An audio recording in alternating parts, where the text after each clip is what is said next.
ഹരേ കൃഷ്ണ പ്രഭു.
ഹരേ കൃഷ്ണ. പ്രണാമം എല്ലാവർക്കും.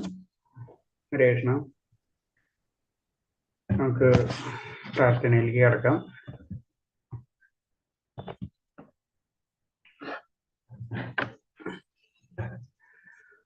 ഓം നമോ ഭഗവതേ വാസുദേവായ. ഓം നമോ ഭഗവതേ വാസുദേവായ. ഓം നമോ ഭഗവതേ വാസുദേവായ. നാരായണം നമസ്കൃത്യം നരം ചൈവ നരോത്തമം ദേവീം സരസ്വതീം വ്യാസം തതോ ജയമുദിരയേത്.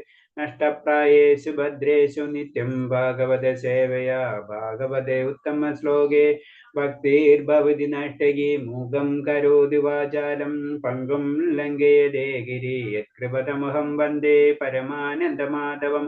ശ്രീഗുരുദീനധാരിണം ശ്രീചൈതന്യമീശ്വരം വജ്ഞാനതിമിരാന്ധ്യസ്യ ജ്ഞാനാഞ്ജലശലാകയാ ചക്ഷുന്മിലിതയേന തസ്മൈ ശ്രീഗുരുവേ നമഃ. ശ്രീചൈതന്യമനോഭീഷ്ടം സ്ഥാപിതം യേന ഭൂതലേ സ്വയം രൂപഗതാമഹ്യം തദാതി സഭാന്തികം വന്ദേഹം ശ്രീഗുരു ശ്രീയുതപദകമലം ശ്രീഗുരും വൈഷ്ണവാംശ ശ്രീരൂപം സാഗരജാതം സഗണ രഘുനാഥാനിതം തം സജീവം സദൈവം സാവധൂതം പരിജനസഹിതം കൃഷ്ണചൈതന്യദേവം ശ്രീരാധാകൃഷ്ണപാദാൻ സഗണ ലളിത ശ്രീവിശാഖാനിം താം സ.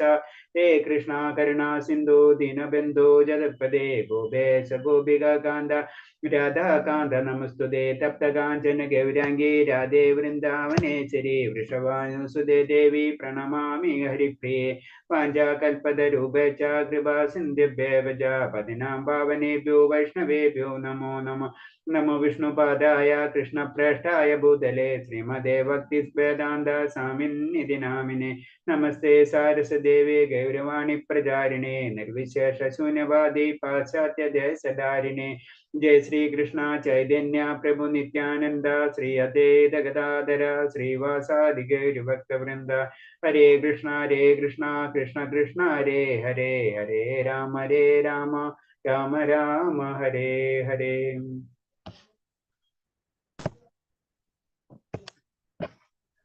ഹരേ കൃഷ്ണ. മാതാജി ഇന്ന് ഏത് എത്രാം വരെ ശ്ലോകം? മൂന്നാമത്തെ അധ്യായല്ലേ റണ്ണിങ്? മൂന്നാമത്തെ അധ്യായം 30ാമത്തെ ശ്ലോകം വരെ പ്രഭു പഠിപ്പിച്ചിരുന്നു. ഹരേ കൃഷ്ണ. 30 തൊട്ട് തുടങ്ങണം അല്ലേ? 31 തൊട്ട് ശ്ലോകം. ഹരേ കൃഷ്ണ പ്രഭു. 31 തൊട്ടല്ലേ? അതെ 31 തൊട്ട് 30 വരെ പഠിപ്പിച്ചു. ഹരേ കൃഷ്ണ. ഹരേ കൃഷ്ണ.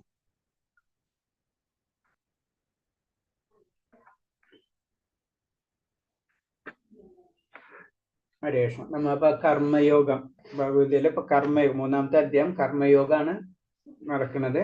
കർമ്മയോഗം എന്ന് പറഞ്ഞാൽ ജനറൽ ആയിട്ട് അതിന് പറയുമ്പോൾ നമ്മൾ ചെയ്യുന്ന എല്ലാ കാര്യങ്ങളും ഭഗവാനെ അർപ്പിച്ചിട്ട് വേണം നമ്മൾ ചെയ്യേണ്ടത്. അതാണ് അതിന്റെ ഇൻഡയറക്റ്റ് ആയിട്ടുള്ള മീനിങ് കർമ്മയോഗം. പിന്നെ അതിൽ പല കാര്യങ്ങളും പറയുന്നുണ്ട്. എന്നാലും ബേസിക് ആയിട്ട് നമ്മൾ മനസ്സിലായ അധ്യായത്തിന്റെ കർമ്മയോഗം എന്ന് പറഞ്ഞാൽ നമ്മൾ എന്ത് ചെയ്യണോ അത് ഭഗവാനിൽ നമ്മൾ അർപ്പിച്ചിരിക്കണം. ഹരേ കൃഷ്ണ. അപ്പൊ നമ്മൾ 31-ാമത്തെ ശ്ലോകം പറയുന്നത് ഏമേ മതമിതം നിത്യ അനിഷ്ടന്തി മാനവ ശ്രദ്ധവന്ദനസൂയന്തോ മുച്യതേഭി കർമ്മഭി. എല്ലാ അജ്ഞാനുസരണം സ്വകർമ്മങ്ങൾ നിർവഹിക്കുകയും അസൂയ കൂടാതെ വിശ്വാസപൂർവ്വം ഈ ഉപദേശങ്ങൾ അനുസരിക്കുകയും ചെയ്യുന്നവർ കർമ്മബലങ്ങളുടെ കുടുക്കിൽ നിന്ന് മോചനം നേടുന്നു. അപ്പൊ എന്താ, സ്വന്തമായിട്ടുള്ള കർമ്മങ്ങൾ ഉണ്ട് നമുക്ക് എല്ലാവർക്കും. ആ കർമ്മങ്ങൾ നമ്മൾ നിർവഹിക്കണം. അത് അസൂയ കൂടാതെയും വിശ്വാസപൂർവ്വം എന്റെ ഉപദേശങ്ങൾ അനുസരിക്കണം. അപ്പൊ ഇങ്ങനെ ഭഗവാൻ ഉപദേശങ്ങൾ അനുസരിച്ച് നമ്മൾ കർമ്മങ്ങൾ ചെയ്യുന്നതോടുകൂടി നമ്മളെ ബന്ധസ്ഥ കർമ്മബലങ്ങൾ നമുക്കറിയാം. നമ്മൾ എന്തൊരു കാര്യം ചെയ്താലും നമുക്ക് അതിന്റെ കർമ്മബലം കിട്ടും എന്നറിയാം അല്ലെ. നമ്മൾ എന്തൊരു കാര്യം കർമ്മബലം അതിൽ നിന്ന് ആ ബന്ധനത്തിൽ നിന്ന് കുടുക്കിൽ നിന്ന് മോചനം നേടണമെങ്കിൽ ഭഗവാനിൽ നിന്നുള്ള ഉപദേശങ്ങൾ അനുസരിച്ച് നമ്മൾ പ്രവർത്തിക്കണം. അപ്പൊ എന്തൊരു കാര്യം ചെയ്യുമ്പോഴും നമ്മൾ ഭഗവാനിൽ അർപ്പിച്ചിട്ട് വേണം ആ കാര്യം ചെയ്യണം. അല്ലെങ്കിൽ ഭഗവാന്റെ ആജ്ഞയ്ക്ക് അനുസരിച്ചാണ് നമ്മൾ ചെയ്യുന്നുള്ള മനസ്സെപ്പോഴും നമ്മളെ ഉള്ളിലുണ്ടാവണം. ആണ് ഭഗവാൻ കൃഷ്ണ കൽപ്പന വൈദിക ജ്ഞാനത്തിന്റെ എല്ലാം സാരസത്തയാണ്. അതിനാൽ എല്ലാവരും ശാശ്വത സത്യവുമാണ്. അപ്പൊ നമുക്കറിയാം. ഇപ്പൊ ഇതന്നെ ഭഗവത്ഗീത എന്ന് പറയുമ്പോൾ തന്നെ പറയുന്നത് നമുക്ക് പറഞ്ഞാല് എന്താണ് പറയണെന്ന് വെച്ച് കഴിഞ്ഞാൽ എന്താണ് essence of all Vedic literature എന്ന് തന്നെയാണ് ശരിക്കും ഭഗവത്ഗീത പറഞ്ഞത്. ഭഗവാൻ പറഞ്ഞു തരുന്നത് എല്ലാത്തിന്റെ എസെൻസ് അത് തന്നെയാണ് പറഞ്ഞത്. എല്ലാ വൈദിജ്ഞാനത്തിന്റെയും സാരസത്യമാണ് ഏത് ഭഗവാന്റെ ഉപദേശം, അതിലും ഭഗവത്ഗീത. അതിനാൽ എല്ലാതും ശാശ്വതവും സത്യമാണ്. അപ്പൊ ഈ ഭഗവതിൽ പറഞ്ഞിട്ടുള്ളത് എല്ലാതും സത്യം തന്നെയാണ്. കാരണം അത് എല്ലാത്തിന്റെ എസെൻസ് ആണ്, എല്ലാ വൈദിക ഗ്രന്ഥത്തിന്റെ എസെൻസ് ആണ്. അതിന് നമ്മൾ പറയുന്നത് ഭഗവത്ഗീത തന്നെ ശരിക്കും മനസ്സിലാക്കി കഴിഞ്ഞാൽ നമ്മളെല്ലാ വൈദിക ഗ്രന്ഥങ്ങളിലുള്ള കാര്യങ്ങൾ നമുക്ക് മനസ്സിലാക്കാൻ കഴിയും. മറ്റുള്ള വളരെയധികം വൈദികമായിട്ടുള്ള ഗ്രന്ഥങ്ങൾ കുറെ ഉണ്ട് നമുക്ക് അല്ലെ. അത് മുഴുവനും വായിച്ചും അത് മനസ്സിലാക്കാനുള്ള ബുദ്ധിയില്ല, നമുക്ക് സമയവുമില്ല. നമുക്ക് ഇപ്പോഴത്തെ കാലഘട്ടത്തിനനുസരിച്ച് പ്രായോഗികമായിട്ടുള്ള പല പ്രശ്നങ്ങളും അതിലുണ്ട്. അപ്പൊ ഇതിന്റെ എല്ലാത്തിന്റെ ഒരു എസെൻസ് നമുക്ക് കിട്ടും. നമുക്ക് എന്താണ് ഭഗവാൻ പറഞ്ഞു തന്നിട്ടുള്ളത് നമുക്കറിയാം. വേദങ്ങൾ തന്നെ ഭഗവാന്റെ മുഖത്തിൽ തന്നെ വന്നിട്ടുള്ളത്. അത് ഭഗവാന്റെ അറിവ്. ഭഗവാൻ നമ്മളെ ഇൻഡയറക്റ്റ് ആയിട്ട് നമ്മളെ വൈദിക നിന്ന് വിട്ടിട്ട് നമ്മളെ ആത്മീയയിലേക്ക് കൊണ്ടുപോകാൻ വേണ്ടിയിട്ടാണ് എല്ലാ വൈദിക ഗ്രന്ഥങ്ങളിലും പറഞ്ഞു വരുന്നത്. അതെല്ലാം നമ്മൾ പറഞ്ഞിട്ടുള്ളത് അർത്ഥധർമ്മ കാമ മോക്ഷ എന്നുള്ള പ്രിൻസിപ്പിൾ തന്നെയാണ്. അപ്പൊ ഇത് തന്നെയാണ്. നമ്മൾ എന്തൊരു കാര്യം ചെയ്യുമ്പോൾ ധർമ്മത്തിനും അത് നമ്മളെ കർമ്മങ്ങൾ എന്ത് ചെയ്യണം, അതിനൊരു കൺട്രോൾ വേണം. അതെന്ന് പറഞ്ഞാൽ നമ്മൾ എന്ത് കാര്യങ്ങളും ഭഗവാനെ അർപ്പിച്ച് ചെയ്യാൻ പറയുന്നതിന്റെ മീനിങ് അത് തന്നെയാണ്. പിന്നെ പറഞ്ഞ വേദങ്ങൾ ശാശ്വതങ്ങളാണ്. അതുപോലെ കൃഷ്ണാബോധ സത്യവും ശാശ്വതവുമാണ്. അപ്പൊ നമുക്കറിയാം വേദങ്ങൾ ശാശ്വതമാണ്. അപ്പൊ നമുക്കറിയാം അത് ശാശ്വതം എന്ന് പറഞ്ഞു കഴിഞ്ഞാൽ ഭഗവാന്റെ ഉപദേശങ്ങൾ തന്നെയാണ് ശരിക്കും വേദങ്ങൾ. അപ്പൊ ഭഗവാൻ ശാശ്വതമാണെങ്കിൽ ഭഗവാന്റെ ഉപദേശങ്ങളും ശാശ്വതമാണ്. അതിനൊരിക്കലും ഇല്ലാതാവുന്നില്ല, എപ്പോഴും നിലനിൽക്കും. അത് ശാശ്വതം എന്ന് പറഞ്ഞതാണ്. അത് ആദിയുമില്ല അന്തവുമില്ല, ഏത് കാലത്തും അത് നിലനിൽക്കും. അതാണ് ശാശ്വതം കൊണ്ട് ഉദ്ദേശിക്കുന്നത്. അതേപോലെ തന്നെ കൃഷ്ണാവബോധം സത്യവും ശാശ്വതവുമാണ്. അപ്പൊ ഭഗവാൻ എന്നുള്ളത് അത് നമുക്കറിയാലോ അല്ലെ. ഭഗവാൻ എന്ന് പറഞ്ഞാൽ എപ്പോഴും സത്യമാണ്. അതിന് നമ്മൾ പറഞ്ഞു വരുന്നത് അത് തന്നെയാണ്. സച്ചിദാനന്ദ വിഗ്രഹം എന്നല്ല പറഞ്ഞത്. ഭഗവാൻ ശാശ്വതനാണ്. ജ്ഞാനം എന്ന് പറഞ്ഞത് ഭഗവാനാണ്. ഭഗവാൻ തന്നെ ശാശ്വതമാണ്. ഭഗവാൻ തന്നെ ആനന്ദാണ്. അതാണ് പറഞ്ഞത് സത്യവും ശാശ്വതവും. ഇതൊക്കെ ആ കൃഷ്ണബോധം എന്ന് പറഞ്ഞാൽ അത് തന്നെയാണ്. അത് നമ്മൾ മനസ്സിലാക്കുന്ന പറയുന്നത്. ഭഗവാന്റെ ഈ ആജ്ഞകൾ അസൂയ ഇല്ലാതെ വിശ്വാസപൂർവ്വം സ്വീകരിക്കണം. അപ്പൊ വിശ്വാസമാണ് ഇതിലെ ഏറ്റവും ഇമ്പോർട്ടൻസ്. അപ്പൊ നമ്മള് അത് ഭഗവാന്റെ കൺസെപ്റ്റ് 100% മനസ്സിലാക്കി ആ വിശ്വാസത്തോടെ ആയിരിക്കണം. അതല്ല പറയുന്നത് നമ്മള് പത്രം പുഷ്പം ഫലം തോയം യോമി ഭക്തി പ്രയച്ചതെന്ന് പറയുന്നത് എന്താണ്, നമ്മൾ എന്ത് കാര്യങ്ങളും ചെയ്യുന്നുണ്ട്. അത് പത്രമായാലും പുഷ്പമായാലും എന്ത് തന്നെയായാലും ഭക്തിയോടുകൂടി ആ വിശ്വാസം നമ്മളിൽ ഉണ്ടാവും. വിശ്വാസമില്ലാതെ അതെന്ന് ആചരിക്കുന്ന കാര്യങ്ങളും ഭക്തിയും ആ ആചാരം മാത്രം പോയി കഴിഞ്ഞാൽ ഭക്തി ഇല്ലെങ്കിൽ ആചാരത്തിനൊരു മീനിങ്ങും ഇല്ല. വൈദികമായിട്ടുള്ള എല്ലാ കാര്യങ്ങളും നമ്മൾ ചെയ്തുകൊണ്ടിരുന്നാൽ അൾട്ടിമേറ്റ് നമുക്ക് ഭഗവാനിൽ എത്തിയിട്ടില്ലെങ്കിൽ, നമ്മൾ ആ വിശ്വാസം മുഴുവനായിട്ട് വന്നിട്ടില്ലെങ്കിൽ, ആചാരം മാത്രം നടന്നു പോയി കഴിഞ്ഞാൽ നമ്മൾ ഒരിക്കലും ആ ഭഗവാന്റെ ലോകത്തെത്തില്ല. നമ്മൾ ചെയ്ത കാര്യങ്ങളൊക്കെ വെറുതെ പോകുന്ന പറയുന്നത്. അപ്പൊ അത്ര ഇമ്പോർട്ടന്റ് ആ വിശ്വാസത്തിന്. അതിന് പറഞ്ഞാൽ വിശ്വാസപൂർവ്വം സ്വീകരിക്കണം എന്ന് പറയുന്നത്. സനാതനമായ ഭഗവത് കൽപ്പനകൾ വിശ്വാസം ഉറപ്പിച്ച ഒരു സാധാരണ മനുഷ്യന് ആ കൽപ്പനകൾ നിറവേറ്റാൻ കഴിഞ്ഞില്ലെങ്കിൽ കൂടി കാർമിക നിയമത്തിന് ബന്ധനത്തിൽ നിന്ന് മുക്തനാകാൻ കഴിയും. അപ്പൊ എന്താ പറഞ്ഞ, ഒരു സാധാരണ മനുഷ്യന് എന്ത് ചെയ്യുന്ന വെച്ച് കഴിഞ്ഞാല് ആ ഭഗവാനുള്ള വിശ്വാസം ഉണ്ടായാൽ തന്നെ അവന് എല്ലാ കൽപ്പനകളും നിറവേറ്റാൻ, കാരണം നമ്മളെ സ്വധർമ്മങ്ങൾ പലതും ചെയ്യാൻ പറ്റിയില്ലെങ്കിൽ കൂടി ഭഗവാനുള്ള വിശ്വാസം ഉണ്ടായെങ്കിൽ തന്നെ നമുക്ക് കാർമിക നിയമത്തിന്റെ ബന്ധനത്തിൽ നിന്ന് മുക്തനാകാൻ കഴിയും. അത്ര ഇമ്പോർട്ടൻസ് ആയ നമ്മൾ ഭഗവാനുള്ള വിശ്വാസം, അതാണ് ഇതിൽ കൂടെ നമുക്ക് പറഞ്ഞു തരുന്നത്. ഹരേ കൃഷ്ണ. പിന്നെ ഒരു കാര്യം പറയാന്ന് വെച്ചത്, നിങ്ങൾക്കും ശ്ലോകങ്ങൾ വായിച്ച് നിങ്ങളെ കൊണ്ട് വായിപ്പിച്ച് ഞാൻ വായിച്ചൊക്കെ വരുമ്പോ കുറെ സമയം നമ്മൾ പോവും. അപ്പൊ അത് കാരണം അപ്പൊ നിങ്ങൾക്ക് അതിനോട് ഇൻട്രസ്റ്റ് ഒക്കെ ഉണ്ടെന്ന് വെച്ച് കഴിഞ്ഞാല് നിങ്ങൾക്ക് അഡ്മിഷനോട് ഒന്ന് കോണ്ടാക്ട് ചെയ്ത് കഴിഞ്ഞാൽ കാലത്ത് അതിന്റെ ഇതുണ്ട്, ശ്ലോക റെസിറ്റേഷൻസ് ഉണ്ട്, നമുക്ക് വേണമെങ്കിൽ അതിൽ ക്ലാസ് പഠിക്കാം. അങ്ങനത്തെ കുറെ ക്ലാസ്സസ് ഉണ്ട്, അതിലേക്ക് നിങ്ങൾക്ക് ജോയിൻ ചെയ്യാം. അത് അഡ്മിഷനും പിന്നെ മാതാജിനോട് ഡീറ്റെയിൽ ആയിട്ട് ചോദിച്ചാൽ മതി, പറഞ്ഞു തരും കേട്ടോ. അപ്പൊ അത് കാരണം കൊണ്ടാണ് ഞാൻ ശ്ലോകത്തിന് ഞാൻ തന്നെ വായിച്ച് പെട്ടെന്ന് പോകണം. എന്നിട്ട് തന്നെ നമ്മളെ ക്ലാസ് കുറച്ച് ലാഗിങ്ങിലേക്കാണ് പോണത്. കാരണം എന്ന് വെച്ച് കഴിഞ്ഞാൽ കാരണം എന്ന് വെച്ച് കഴിഞ്ഞാൽ കുറെ ലാഗായി കഴിഞ്ഞാൽ എന്താ പ്രോബ്ലം എന്ന് വെച്ച് കഴിഞ്ഞാല് എല്ലാവർക്കും ചെറിയ ഇൻട്രസ്റ്റ് കുറഞ്ഞുകൊണ്ടിരിക്കും. കാരണം നമുക്കൊരു ടൈം പീരീഡിൽ കൂടുതൽ പോയി കഴിഞ്ഞാൽ നമുക്കറിയാലോ കുറെ ക്ലാസ്സുകൾ ഇങ്ങനെ സ്റ്റോപ്പ് ഇല്ലാണ്ട് ഇങ്ങനെ, അപ്പൊ നമുക്കൊരു എൻഡ് ഇല്ലാത്ത പോലെ ഫീൽ ചെയ്യും. ഇപ്പൊ തന്നെ നമ്മൾ മൂന്ന് ചാപ്റ്റർ ആയിട്ടുള്ളൂ. അപ്പൊ അല്ലെങ്കിൽ കുറെ ഇപ്പൊ ഒരു 5-6 മാസം 1 വർഷമൊക്കെ ആകുമ്പോഴേക്കും ഒരു പിന്നെ ചെറിയ മനുഷ്യന്റെ പ്രത്യേകതയാണ്.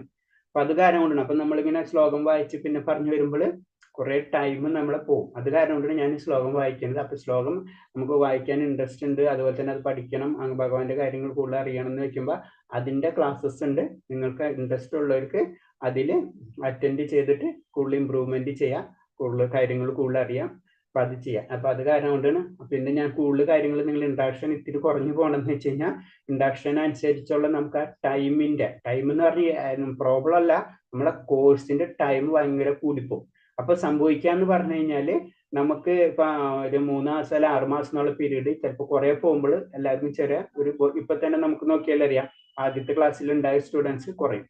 അത് ലാസ്റ്റ് ആകുമ്പോൾ നമ്മളിപ്പോ 50 പേരുണ്ടെങ്കിൽ ലാസ്റ്റ് എത്തുമ്പോഴേക്കും 10 പേരും. അതൊരു പ്രോബ്ലം വരും. അപ്പൊ അത് മുഴുവൻ അവര് ആ കോഴ്സ് കംപ്ലീറ്റ് ചെയ്യില്ല. അപ്പൊ അത് കാരണം കൊണ്ടാണ് ഞാൻ അതിന് ടെമ്പിളിനായാലും ഒരു ഡ്യൂറേഷൻ വെച്ചിട്ടുള്ളത്. അപ്പൊ അത് കാരണം കൊണ്ടാണ് നമ്മളിങ്ങനെ കുറച്ച്, പക്ഷെ ഞാൻ ക്ലാസ് എടുക്കുന്നതും എന്നിട്ടും കുറച്ച് സ്ലോ ആണ്. അപ്പൊ അതൊന്ന് ശ്രദ്ധിക്കുക. അപ്പൊ അത് നിങ്ങളോട് റിക്വസ്റ്റ് അത്. അപ്പൊ അത് കാരണം കൊണ്ടാണ് ഞാനത് കൂടുതൽ പോവാത്തത്. കാരണം നമ്മൾ അറ്റ്ലീസ്റ്റ് ശ്ലോകങ്ങൾ മുഴുവനെങ്കിലും നമ്മളൊന്ന് കവർ ചെയ്ത് പോകണമല്ല ബേസിക് ആയിട്ട്. പത്തില്ലെങ്കിൽ ആ ശ്ലോകങ്ങൾ നമ്മൾ കവർ ചെയ്ത് പോയി കഴിഞ്ഞാൽ ചില ശ്ലോകങ്ങളായിരിക്കും നമുക്ക് കൂടുതൽ സ്ട്രൈക്ക് ചെയ്യുന്ന ശ്ലോകങ്ങൾ ഉണ്ടാവും. അപ്പൊ ആ ശ്ലോകങ്ങളിലും നമ്മൾ പോയി കഴിഞ്ഞു.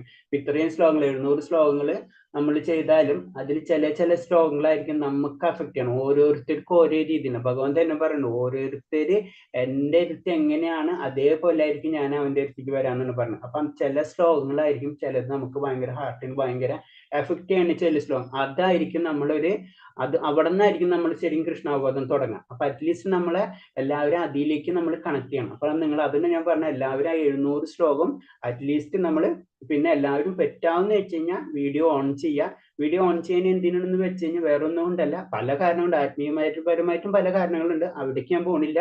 പക്ഷെ ബേസിക് ആയിട്ട് ഒരു അറ്റൻറ്റീവ് കിട്ടും. നമ്മളല്ലെങ്കിൽ എന്താ ഇത് ഓൺ ചെയ്തിട്ടിട്ട് നമ്മൾ വേറെ ആക്ടിവിറ്റീസ് പോകും, പിന്നെ ശ്രദ്ധിക്കില്ല, അങ്ങനെ പല കാര്യങ്ങളും വരും. അത് കാരണം കൊണ്ട് ആസ് പെർ ടെമ്പിളിന്റെ ഇൻസ്ട്രക്ഷൻ എന്ന് പറഞ്ഞാൽ ഓൺ ചെയ്യണമെന്നാണ്. പക്ഷെ പലർക്കും പല പ്രോബ്ലംസ് ഉണ്ടാവും. അപ്പൊ ചെയ്യാൻ പറ്റാവുന്ന ചെയ്യാം. അതിന്റെ പ്ലസ് പോയിന്റ്സ് എന്താണ്, നമ്മൾ കുറച്ച് അറ്റൻറ്റീവ് ആയിരിക്കും.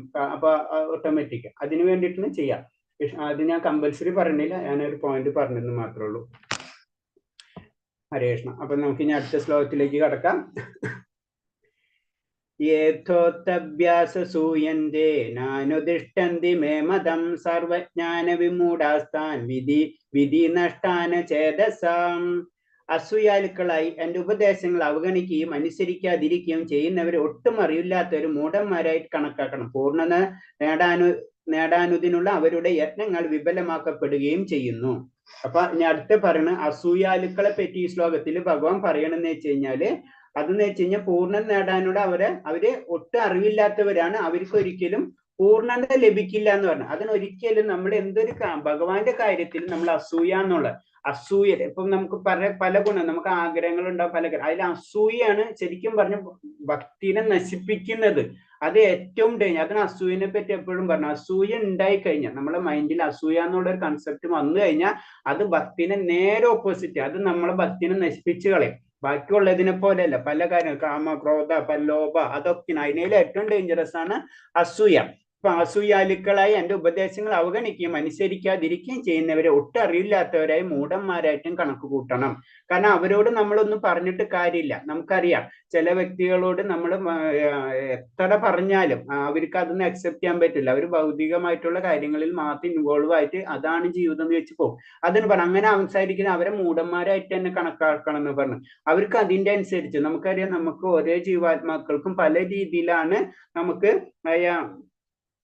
ജീവാത്മാവിന്റെ അവബോധം ഉള്ളതെന്ന് പറയാം. ചില ജീവാത്മാക്കൾ എന്ന് പറയാം, അതിന് പറഞ്ഞത് നമ്മൾ ആദ്യമേ തന്നെ പറഞ്ഞിട്ടുള്ള പല ഇതില് ഫസ്റ്റ് ഒരു അവബോധം എന്ന് പറയുന്നത് ടിവിയും തീയും പുകയും പോലെയാണ്, അടുത്ത കണ്ണാടിയും പൊടിയും പോലെയാണ്, പിന്നെ ഭ്രൂണം പോലെ. അങ്ങനെ പല ജീവാത്മാർക്കും പല രീതിയിലായിരിക്കും അവബോധമുള്ളത്. അപ്പൊ അതിനനുസരിച്ച് അവർക്ക് കൃഷ്ണാവബോധം അതിനനുസരിച്ച് വേരിയേഷൻ ഉണ്ടാവും. അതേപോലെ തന്നെ സത്വഗുണമായാലും രജഗുണമായാലും തമോ ഗുണമായാലും പലവർക്കും പല രീതിയിൽ വരുന്നത് പല കർമ്മങ്ങൾ ബലമായിട്ടാണ് നമുക്ക് ഈ ശരീരം ലഭിക്കുന്നത്. ഇപ്പൊ നമ്മളൊരു നായനോട് അല്ലെങ്കിൽ ഒരു മൃഗത്തിന്റെ അതേപോലെ ആയിരിക്കില്ല മറ്റുള്ളവർ. പലർക്കും പല വ്യത്യാസമാണ്. ഇത് മനുഷ്യർക്ക് തന്നെ അല്ല, ചില കുടുംബങ്ങളിൽ സാത്വികമായിട്ടുള്ളവരും ഉണ്ടാവും, രാജസ്യമായിട്ടുള്ളവരും തമോ ഗുണം. ഇതൊക്കെ കർമ്മബന്ധങ്ങളും കർമ്മഫലങ്ങളാണ്. അപ്പൊ അതിന് അസൂയാലുകളായി കഴിഞ്ഞാല് അവരെ നമ്മൾ അവഗണിക്കുകയും വേണമെന്ന് പറഞ്ഞാൽ അവരൊരിക്കലും ഭഗവാന്റെ കാര്യങ്ങൾ ചെയ്യാൻ ശ്രമിക്കില്ല. അവരെ ഒട്ടും അറിവില്ലാത്തവരെ മൂഢന്മാരായിട്ടും കണക്കാക്കണം. പരമദിവ്യത്വം പുരുഷന്റെ ആജ്ഞ ലംഘിക്കാനും തീർച്ചയായും ശിക്ഷാർഹമാണ്. അതായത് പറഞ്ഞത് ആജ്ഞ ലംഘിക്കുക എന്ന് പറയുന്ന വെച്ച് കഴിഞ്ഞാൽ പ്രകൃതിക്ക് ഒരു നിയമമുണ്ട് അല്ലെ. ആ പ്രകൃതിയുടെ നിയമങ്ങൾ നമ്മൾ ലംഘിച്ചു കഴിഞ്ഞു കഴിഞ്ഞാൽ അതിനനുസരിച്ച് ഈ ജന്മത്തിലല്ലേ അടുത്ത ജന്മത്തിൽ അതിന് നമുക്കുള്ള ശരീരം ലഭിക്കും. അത് ഉണ്ടായിട്ടുള്ള ശിക്ഷ പോലെ തന്നെ ആയിരിക്കും, അതാ പറയുന്നത്. അതേപോലെ തന്നെ ഈ ജന്മത്തിൽ നമുക്ക് അതിനനുസരിച്ചുള്ളത് കിട്ടും. അത് തന്നെ നമുക്ക് അറിയാത്ത അവസ്ഥയാണ് നമ്മുടെ ഇപ്പോഴത്തെ അവസ്ഥ. എന്തുകൊണ്ട് നമുക്ക് ഇതൊക്കെ വരണമെന്ന് നമുക്കറിയാം. നമുക്ക് അത് ചിന്തിക്കാനുള്ള അടക്കം നമുക്ക് സമയമില്ല. കാരണം നമ്മൾ വേറെ എന്തിനാ ബിസിയാണ്. സ്വാത്മാവിനെ കുറിച്ച് പരബ്രഹ്മത്തെ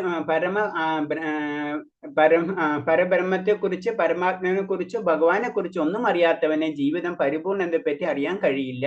അതിനിപ്പോ പറഞ്ഞത് കാരണം എന്ന് വെച്ച് കഴിഞ്ഞാൽ നമ്മുടെ സ്വന്തമായ ആത്മാവ്, നമ്മൾ ആത്മാവുണ്ടെന്നും പരമാത്മാവുണ്ടെന്നും അതിന്റെ ബന്ധം എന്താണെന്നും ഭഗവാൻ എന്താണ് ഇതൊക്കെ അറിയാത്തവരെ പറ്റി, അത് അറിയാൻ ശ്രമിക്കാത്തവരെ പറ്റി അവർക്ക് ജീവിതത്തിൽ ഒരിക്കലും പരിപൂർണത ലഭിക്കില്ല. ഇതാണ് ഈ ശ്ലോകത്തിൽ കൂടെ പറഞ്ഞു തരുന്നത്. അടുത്ത ശ്ലോകം സദൃശം ചേഷ്ടദേ സ്വാസ്യ പ്രകൃജ്ഞാനവാനഭി പ്രകൃതിം യാന്തി ഭൂതാനി നിഗ്രഹം ഹി കരിഷ്യതി. തന്റെ പ്രകൃതിക്ക് അനുയോജ്യമായി തന്നെയാണ് ജ്ഞാനിയും പ്രവർത്തിക്കുന്നത്. ത്രിഗുണങ്ങളിൽ നിന്നാർജിച്ച സ്വഭാവത്തിനനുസരിച്ച് എല്ലാവരും പ്രവർത്തിക്കും. നിഗ്രഹം കൊണ്ടത് എന്തിനു പ്രയോജനം. അപ്പൊ എന്താ പറയണത്, തന്റെ പ്രകൃതിക്ക് അനുയോജ്യമായി തന്നെയാണ് ജ്ഞാനിയും പ്രവർത്തിക്കുന്നത്. അതായത് നമ്മൾ ഇവിടേക്ക് വരുമ്പോ ഭൗതികത്തിൽ വരുമ്പോ നമുക്ക് 3 ഗുണങ്ങൾ എന്ന് പറഞ്ഞു, സത്ത് രജസ് തമസ് ഗുണങ്ങൾ. അപ്പൊ അതിൽ നമ്മൾ പെടുമ്പോൾ, അപ്പൊ അതിൽ വരുമ്പോ അതിൽ ജ്ഞാനിയായാലും സത്ത് ഗുണത്തിലാണ് പെടുന്നത് വെച്ച് കഴിഞ്ഞാൽ അതിനനുസരിച്ച് പ്രവർത്തിക്കും. അല്ല തമോ ഗുണത്തിലാണെങ്കിൽ ആ ജ്ഞാനത്തിന്റെ വേറെ രീതിയിൽ അവർ ഉപയോഗിക്കും. അതാണ് പറയുന്നത്. ത്രിഗുണങ്ങളിൽ നിന്ന് ആർജിച്ച സ്വഭാവത്തിനനുസരിച്ച് എല്ലാവരും പ്രവർത്തിക്കുന്നു. അപ്പൊ ത്രിഗുണങ്ങളാണ് ഏറ്റവും, അത് നമ്മൾ പറയുമ്പോ സാധാരണ ഒരു ലൈൻ പോലെ വരയ്ക്കണമെങ്കിൽ അതിൽ ഫസ്റ്റ് വരുമ്പോ ആത്മാവാണ് വരുന്നത്. അത് കഴിഞ്ഞിട്ട് അടുത്ത ലൈനാണ് വരുന്നത് നമ്മളെ ബുദ്ധി, പിന്നെ വരുന്നതാണ് മനസ്സ്, പിന്നെ വരുന്നതാണ് ഇന്ദ്രിയങ്ങള്, പിന്നെ വരുന്നതാണ് ഭൗതിക ഗുണങ്ങൾ, ത്രിഗുണങ്ങൾ. അങ്ങനെ 5-6 സെക്ഷൻസ് തന്നെ ഉണ്ട് ബുദ്ധി. അപ്പൊ ഏറ്റവും പ്യുവർ ആയിട്ടുള്ളതാണ് ആത്മാവ്. ആത്മാവിനെ ശരിക്കും ഇതീയ സംഗതികൾ മുഴുവനും, അതായത് ബുദ്ധി, മനസ്സ്, അതേപോലെ തന്നെ ഇന്ദ്രിയങ്ങള്, അതേപോലെ തന്നെ ത്രിഗുണങ്ങൾ, ഇവര് വലിച്ചു കൊണ്ടുപോകുന്ന പറയുന്നത്. ഇവരെ കൺട്രോളാണ് ആത്മാവ് പോണത്. അതാണ് ഭൗതിക പ്രകൃതിയുടെ പ്രത്യേകത. അതാണ് ഇതിൽ പറഞ്ഞത്. അപ്പൊ അത് ആ ത്രിഗുണങ്ങളിൽ ആർജിച്ച സ്വഭാവം. അപ്പൊ ത്രിഗുണങ്ങളിൽ പല കാര്യങ്ങളും ഇപ്പൊ ഞാനത് പറയുന്നത് വെച്ച് കഴിഞ്ഞാൽ ഇപ്പൊ നമ്മളെ സൂപ്പർ മാർക്കറ്റിൽ സാധനങ്ങൾ ഇരിക്കുമ്പോൾ നമ്മൾ ചെന്ന് കഴിഞ്ഞാൽ ഒരു ചെറിയ കുട്ടി ചെന്ന് കഴിഞ്ഞാൽ അത് വേണം ഇത് വേണം എന്ന് പറഞ്ഞ് വെള്ളം ഉണ്ടാക്കുന്ന പോലെ തന്നെ ആ ത്രികോണത്തിന്റെ പ്രത്യേകത ആണ്. നമ്മൾ അവിടെ എത്തുമ്പോൾ ആ ഇന്ദ്രിയങ്ങൾ അതിൽ ആകൃഷ്ടരാവണം ശരിക്കും ഈ ഭൗതിക ഗുണങ്ങളിൽ, ഈ സത്ത് രജസ് തമസ്, അത് അവരെ കർമ്മബന്ധനങ്ങൾക്ക് അനുസരിച്ച് ലിങ്ക് ഉണ്ടാവും. ചിലവർക്ക് സത്ത് ഗുണമായിട്ടുള്ള കാര്യങ്ങൾക്ക് ലിങ്കാവും, ചിലവർക്ക് രജോ ഗുണമായിട്ടും. അത് അവരെ ഈ ജന്മ പല ജന്മങ്ങളുടെ കർമ്മബലത്തിനനുസരിച്ചായിരിക്കും ആ അവബോധം വരുന്നത്. ആ അവബോധം അനുസരിച്ച് അവർ പലതായിട്ടും കണക്ട് ആവുകയാണ് ചെയ്യുന്നത്. അതിന് പറഞ്ഞു, അതിന് ത്രിഗുണങ്ങളിൽ നിന്ന് ആർജിച്ച സ്വഭാവത്തിനനുസരിച്ച് എല്ലാവരും പ്രവർത്തിക്കുന്നു. കൃഷ്ണാവബോധത്തിൽ അതീന്ദ്രിയ മണ്ഡലത്തിൽ സ്ഥിതി ചെയ്യുന്നവർക്ക് അല്ലാതെ ആർക്കും പ്രകൃതിയുടെ സ്വാധീന ശക്തിയിൽ നിന്ന് മോചിതനാവാൻ കഴിയില്ല എന്ന് ഭഗവാൻ 7:14 അധ്യായത്തിൽ അത് പറയുന്നുണ്ട്. അതായത് കൃഷ്ണാവബോധം ലഭിക്കാത്ത വ്യക്തികൾക്ക് ഒരിക്കലും ത്രിഗുണങ്ങളുടെ സ്വാധീന ശക്തിയിൽ നിന്ന് മോചിതനാണ്. അത്രയും പവർഫുൾ ആണ്. അപ്പൊ നമ്മൾ പറയും, നമ്മളെ അത്രയും നമുക്ക് ഇഷ്ടപ്പെട്ട ഒരു സ്ഥലത്ത് എടുത്തു വെച്ചിരിക്കുകയാണ്. നമ്മൾ അവിടെ ചെന്നിട്ട് നമുക്കത് വേണ്ടെന്ന് പറയാൻ പറ്റില്ല. അത് തന്നെയാണ് ത്രികോണം അത്ര അട്രാക്റ്റീവ് ആണ്, അത്ര ആസക്തിയാണ്. അതാണ് നമ്മൾ എന്തൊക്കെ പറഞ്ഞാലും നമുക്ക് അതിൽ നിന്ന് പിന്തിരിഞ്ഞ് പോരാൻ പറ്റത്. അത്രയും പവർഫുൾ ആണ് മായയുടെ ശക്തി. അതാണ് ത്രിഗുണം എന്ന് പറയുന്നത്. ആ ത്രിഗുണത്തിൽ നിന്ന് രക്ഷ നേടണമെങ്കിൽ ഭഗവാന് മാത്രം. അതാണ് ഭഗവാൻ മുകുന്ദൻ എന്ന് പറഞ്ഞാൽ, ആ മുകുന്ദൻ ഈ മായാശക്തിയിൽ നിന്ന് രക്ഷപ്പെടുത്താൻ ഭഗവാന് മാത്രം കഴിയുള്ളൂ. ആ അതീന്ദ്രിയത്തിലേക്ക് നമ്മൾ കടന്നാൽ മാത്രമേ നമുക്ക് ഈ ഭൗതിക ആസക്തി ഇന്ന് കുറച്ച് കൊണ്ടുവരാൻ പറ്റുള്ളൂ. അതിന് പറഞ്ഞ ത്രികോണങ്ങളുടെ സ്വാധീന ശക്തി മോചിതനാവാൻ കഴിയില്ല. ആർക്ക്? അതീന്ദ്രിയ മണ്ഡലത്തിൽ നിന്ന് സ്ഥിതി ചെയ്യാത്ത ആർക്കും അയാൾ ലെവലിലേക്ക് വരും. ഭക്തിയുടെ ലെവലിലേക്ക് ഉയരാത്ത വ്യക്തികൾക്ക് ഒരിക്കലും ത്രികോണങ്ങളുടെ ശക്തിയിൽ നിന്ന് ഉയരാൻ കഴിയില്ല. പിന്നെ മഹാപണ്ഡിതനായാലും ശരി, ഭൗതിക പ്രകൃതിയുടെ നിരന്തര സമ്പർക്കത്തിൽ അയാൾ ബന്ധസ്ഥനാണ്. അപ്പൊ എത്ര അറിവുള്ള വ്യക്തികൾ എന്ന് പറഞ്ഞിട്ട് കാര്യമില്ല. അറിവുള്ള വ്യക്തികളാണെങ്കിലും ആ വ്യക്തി ജീവിക്കുന്നത് എവിടെയും ഭൗതിക ലോകത്തിൽ. അപ്പൊ ഭൗതിക ബന്ധനത്തിൽ ആ വ്യക്തിക്ക് ഉണ്ടാവും. അതിൽ നിന്ന് രക്ഷപ്പെടാൻ ആ പണ്ഡിതനാണ് ആരാണെങ്കിലും ശ്രമിച്ചുകൊണ്ടിരിക്കണം. അല്ലാത്ത വർഷം അവർ താഴത്തേക്ക് പോയിക്കൊണ്ടിരിക്കാം. അതെന്ന് പറഞ്ഞാൽ അപ്പൊ നമുക്ക് നമ്മുടെ കപ്പാസിറ്റിക്ക് അനുസരിച്ച് നമ്മൾ രജാണ് തമാണ് ഏതാണെന്ന് വെച്ചാലും നമുക്ക് ഒറ്റയടിക്ക് നമുക്ക് സത്വഗുണത്തിലേക്കോ അല്ലെങ്കിൽ വിശുദ്ധ സത്വഗുണം എന്ന് പറഞ്ഞാൽ ഭഗവാന്റെ ആ കണക്ഷനുള്ള സമയം, അതിന് 3 അതീതാണ് വിശുദ്ധ സത്വഗുണം. ആ ലെവലിലേക്ക് നമ്മൾ ഉയരണമെങ്കിൽ സത്ത് രജസ് തമസ് ഏത് ഗുണത്തിലാണെങ്കിലും പതുക്കെ നമ്മൾ ഉയർത്തണം. അങ്ങനെ നമ്മൾ സത്വഗുണത്തിൽ, അല്ലാണ്ട് ഒരു സെക്കൻഡ് കൊണ്ട് നമുക്ക് സത്വഗുണോ വിശുദ്ധ സത്വഗുണോ ഭഗവാന്റെ ഭക്തിയോ നമുക്ക് ലഭിക്കില്ല. ഭക്തി എല്ലാവരും മനസ്സിലുള്ളതാണ്. അത് പലർക്ക് ഏറ്റക്കുറച്ചിൽ മാത്രമേ ഉണ്ടാവുന്നുള്ളൂ. കാരണം നമുക്കറിയാം, നമ്മുടെ കൂടെ പരമാത്മാവ് ഉണ്ടെങ്കിൽ, നമ്മൾക്ക് ആത്മാവ് ഉണ്ടെങ്കിൽ, പരമാത്മാവ് ഉണ്ടെങ്കിൽ ഓട്ടോമാറ്റിക്കായിട്ട് എല്ലാവരിലും ഭക്തി ഉണ്ടാവും. പക്ഷെ ആ ഭക്തി പലരിലും ഏറ്റക്കുറച്ചിൽ സംഭവിച്ചിരിക്കാം. അത് രജോ തമോ ഗുണങ്ങളും നമ്മളെ കാർമ്മിക ബന്ധങ്ങളും അതൊക്കെ ആയിട്ട് കണക്ഷൻസ് ഉള്ളതാണ്. അതാണ് ചിലവർക്ക് ചിലവർക്ക് ഇപ്പൊ നമ്മളെ ഇതിൽ തന്നെ പറയുമ്പോൾ ചിലർക്ക് വളരെ പെട്ടെന്ന് നാമജപം ചെയ്യാനും ഭഗവാന്റെ കാര്യങ്ങളൊക്കെ പെട്ടെന്ന് അവര് വളരെയധികം ഇമ്പ്രൂവ്മെന്റ്, ചിലർക്ക് അതിന് ടൈം പിടിക്കും. അപ്പൊ ചിലർക്ക് പല രീതിയിലുള്ള കാര്യങ്ങൾ അനുഭവപ്പെടും, ചിലർക്ക് അനുഭവപ്പെടില്ല. ഒക്കെ പല കാരണങ്ങളും ഭഗവാന്റെ ആ കർമ്മങ്ങളും നമ്മുടെ ഗുണങ്ങളും ഇതിനൊക്കെ ആയിട്ട് ബന്ധപ്പെട്ടിരിക്കുന്നതാണ്. അതാണ് നിരന്തര സമ്പർക്കത്തിൽ അയാൾ ബന്ധസ്ഥനാണ്. ഭൗതിക നിലനിൽപ്പിനായി തനിക്ക് വിധിക്കപ്പെട്ടുള്ള കർമ്മങ്ങൾ ചെയ്തുകൊണ്ടിരുന്നാലും ഒരാൾ കൃഷ്ണബോധം ഉണ്ടെങ്കിൽ അത് ഭൗതിക ബന്ധനത്തിൽ നിന്ന് മുക്തി നേടാൻ സഹായിക്കും. അപ്പൊ നമുക്ക് വിധിക്കപ്പെട്ടിട്ടുള്ള നിയമങ്ങൾ ഉണ്ട് അല്ലെ. നമുക്ക് വിധിക്കപ്പെട്ടിട്ടുള്ള നിയമിച്ച് നമ്മൾ മനുഷ്യനായി ജനിച്ചു കഴിഞ്ഞാൽ ഭക്ഷണം കഴിക്കണമെങ്കിൽ ചെയ്യും. അപ്പൊ അതിനുവേണ്ടി നമ്മൾ പ്രവർത്തിക്കണം. അങ്ങനെ പല കാര്യങ്ങളും, നമ്മളൊരു കുടുംബജീവിതം ആണെങ്കിൽ അതിന്റെ കാര്യങ്ങളൊക്കെ നമ്മൾ ചെയ്തേ പറ്റും. അതിന് വന്ന് വിധിക്കപ്പെട്ട കർമ്മങ്ങൾ എന്ന് പറയുന്നത് ബേസിക് ആയിട്ട് പറയുമ്പോൾ. അപ്പൊ അത് അങ്ങനെ ഒരാൾക്ക് കൃഷ്ണാവബോധം ഉണ്ട്, കൂടാതെ പ്ലസ് കൃഷ്ണാവബോധം കൂടെ ഉണ്ടെങ്കിൽ ആ വ്യക്തി ബന്ധൻ. അപ്പൊ നമ്മൾ അതെന്ന് പറഞ്ഞാൽ ധർമ്മത്തിൽ കൂടെ ആയിരിക്കും നമ്മൾ എല്ലാ കാര്യങ്ങളും ചെയ്യാം. അപ്പൊ ആ ധർമ്മം ചെയ്യുമ്പോൾ ഓട്ടോമാറ്റിക് ആയിട്ട് തന്നെ എല്ലാതും ഭഗവാനെ കണക്ട് ചെയ്തിട്ട് നമ്മളെല്ലാം കാര്യങ്ങൾ ചെയ്യുള്ളൂ. അപ്പൊ ധർമ്മം, അത് തന്നെ ധർമ്മത്തിൽ സാക്ഷാൽ ഭഗവത് പ്രണീതം എന്ന് പറയുന്നത് അത് തന്നെയാണ്. കാരണം ഭഗവാൻ തന്നെയാണ് ഭഗവാൻ തന്നെയാണ് സൃഷ്ടിച്ചിട്ടുള്ളത്. അപ്പൊ നമ്മൾ എന്തൊരു കാര്യം ചെയ്യണമെങ്കിലും ഭഗവാനെ കണക്ട് ചെയ്തിട്ട് അല്ലെങ്കിൽ ഭഗവാനെ സമർപ്പിച്ചിട്ട് വേണം നമ്മൾ ചെയ്യാൻ. അങ്ങനെയാണെങ്കിൽ ആ വ്യക്തി ഓട്ടോമാറ്റിക് ആയിട്ട് ആ ഭൗതിക ബന്ധനത്തിൽ നിന്ന് മുക്തി നേടും. അതാണ് കർമ്മയോഗത്തിൽ നമ്മൾ എന്തെല്ലാം കാര്യങ്ങൾ ചെയ്യുന്നുണ്ടെങ്കിലും ഭഗവാനെ ഓർമ്മിച്ചിട്ടായിരിക്കണം അത് നമ്മൾ ചെയ്യേണ്ടത്. അതാണ് ഇതിൽ പറഞ്ഞത്. അതുകൊണ്ട് പൂർണ്ണമായും കൃഷ്ണബോധത്തിനാവാതെ ആരും തനിക്ക് വിധിക്കപ്പെട്ട കർമ്മം ഉപേക്ഷിക്കാൻ പാടില്ല. അപ്പൊ അതിന് പറഞ്ഞ് ഞാൻ ഇന്നിപ്പോ കുറച്ച് ഭക്തിയൊക്കെ എനിക്ക് തോന്നി, ഞാൻ 2 ദിവസമൊക്കെ ഭക്തി ചെയ്ത് ഇന്ന് എനിക്കൊന്നും വേണ്ടെന്ന് നമുക്ക് ചിന്തിക്കാൻ പറ്റില്ല. കാരണം അത് പറഞ്ഞ് നമ്മൾ അത്രയും കൃഷ്ണബോധം കൃഷ്ണബോധമാകാതെ ആരും തനിക്ക് വിധിക്കപ്പെട്ട കർമ്മങ്ങൾ ഉപേക്ഷിക്കാൻ പാടില്ല എന്ന് പറഞ്ഞു. നമുക്ക് ചെയ്യേണ്ട കർമ്മങ്ങളൊക്കെ നമ്മൾ ചെയ്യണം. അല്ലാണ്ട് നമ്മൾ കുറച്ച് ദിവസത്തെ ഇത് കിട്ടി നമുക്ക് പല കാര്യങ്ങളും കാര്യങ്ങൾ അറിഞ്ഞ് ഇനി ഇത് അതിലേക്ക് പോവാൻ ഇന്ന് ചിന്തിക്കേണ്ട സമയമായിട്ടില്ല. അത് കൃഷ്ണാവബോധത്തിലേക്ക്, അത് രണ്ടും കൂടെ കൊണ്ടുപോകാം നമ്മൾ. അതാണ് ശരിക്കും ഗൃഹസ്ഥത്തിൽ നമ്മൾ ചെയ്യേണ്ടതും. അതാണ് രണ്ടും കൂടെ കൊണ്ടുപോയിട്ട് കുറച്ച് എത്തുമ്പോൾ നമ്മൾ പറയില്ല ചെറിയ കുട്ടികളെ വാക്കർ പിടിച്ച് നടക്കുന്ന പോലെയാണ്, അത് വേണം സ്റ്റാർട്ടിങ്ങില്. കാരണം അത് കഴിഞ്ഞിട്ട് കുറച്ച് കഴിയുമ്പോൾ അത് നമ്മൾ വിടും. അതേ പറഞ്ഞ പോലെ തന്നെ നമ്മളെ ഭൗതിക എപ്പോൾ വിടണം, നമ്മൾ ഇത് മുഴുവനും കണക്ട് ആകുമ്പോൾ, ഇത് ആത്മീയത അല്ലെങ്കിൽ കൃഷ്ണാവബോധം നമുക്ക് മുഴുവനായിട്ട് കിട്ടിയെന്ന് നമുക്ക് മനസ്സിലാവുമ്പോൾ നമുക്കിത് വിടാം. കാരണം അത്രയും നാൾക്ക് നമുക്ക് ഭൗതികതയുടെ ആ സപ്പോർട്ട് ഇല്ലാണ്ട് പോകാനും പറ്റില്ല. കാരണം ഈ ലോകത്തിലാണ്, ഈ ലോകം അങ്ങനെയാണ്, ഈ ലോകം അതില്ലാണ്ട് നമുക്ക് നടക്കാൻ പറ്റില്ല, ഈ ഭൗതികത ഇല്ലാണ്ട്. അപ്പൊ അത് വെച്ചിട്ട് നമ്മള് ആത്മീയത്തിലെ അല്ലെങ്കിൽ കൃഷ്ണാവബോധത്തിലേക്ക് നമ്മൾ കടക്കണം. ഇതാണ് ഈ ശ്ലോകത്തിൽ പറഞ്ഞു തരുന്നത്. അടുത്ത ശ്ലോകം. ഇന്ദ്രിയാസിന്ദ്രിയ സ്വാർത്ഥ രാഗദ്വേഷ വ്യവസ്ഥിതോ തയ്യോർണവംശമാചേതഹൗസ്യ പരിപന്തിനോ. ഇന്ദ്രിയ സംബന്ധികളായ വിഷയങ്ങളോടും ആസക്തികളും വിരക്തിയും നിയന്ത്രിക്കുന്നതിന് ചില തത്വങ്ങളുണ്ട്. ഒരാൾ ഈ ആസക്തി വിരക്തിയുടെ അധീനത്തിലാവാൻ പാടില്ല. അതുകൊണ്ടെന്നാൽ ആത്മസാക്ഷാത്കാരത്തിന്റെ പാതയിൽ വിലങ്ങ് തടികളാണ് ഇവ. അപ്പൊ ഇതിൽ ഈ ശ്ലോകത്തിൽ പറയണമെന്ന് വെച്ച് കഴിഞ്ഞാൽ, നമുക്ക് ഭൗതിക ലോകത്തിൽ വരുമ്പോ എന്താ, ഓട്ടോമാറ്റിക് ആയിട്ട് വിഷയം, അതായത് പല വിഷയങ്ങളോട് ആസക്തി ഉണ്ടാവും. അത് ആ പ്രത്യേകത, ത്രിഗുണങ്ങളുടെ പ്രത്യേകത അതാണ്. അതിന് ഭൗതിക ഗുണത്തിന് പ്രത്യേകത ആണ്. നമുക്ക് ഇന്ദ്രിയങ്ങൾ തന്നിട്ടുള്ളത് അതിനാണ്. അപ്പൊ ഇതൊക്കെ വരുന്നതിന് ഓട്ടോമാറ്റിക് ആയിട്ട് നമുക്ക് ഭൗതിക ലോകത്തിനോട് ആസക്തി ഉണ്ടാവും. പക്ഷെ അതിൽ പറയുന്നത് എന്താണ്, ഒരു നിയന്ത്രണം വേണം. അതിന് നമുക്ക് പറയാം, ആ നിയന്ത്രണത്തിൽ വരും.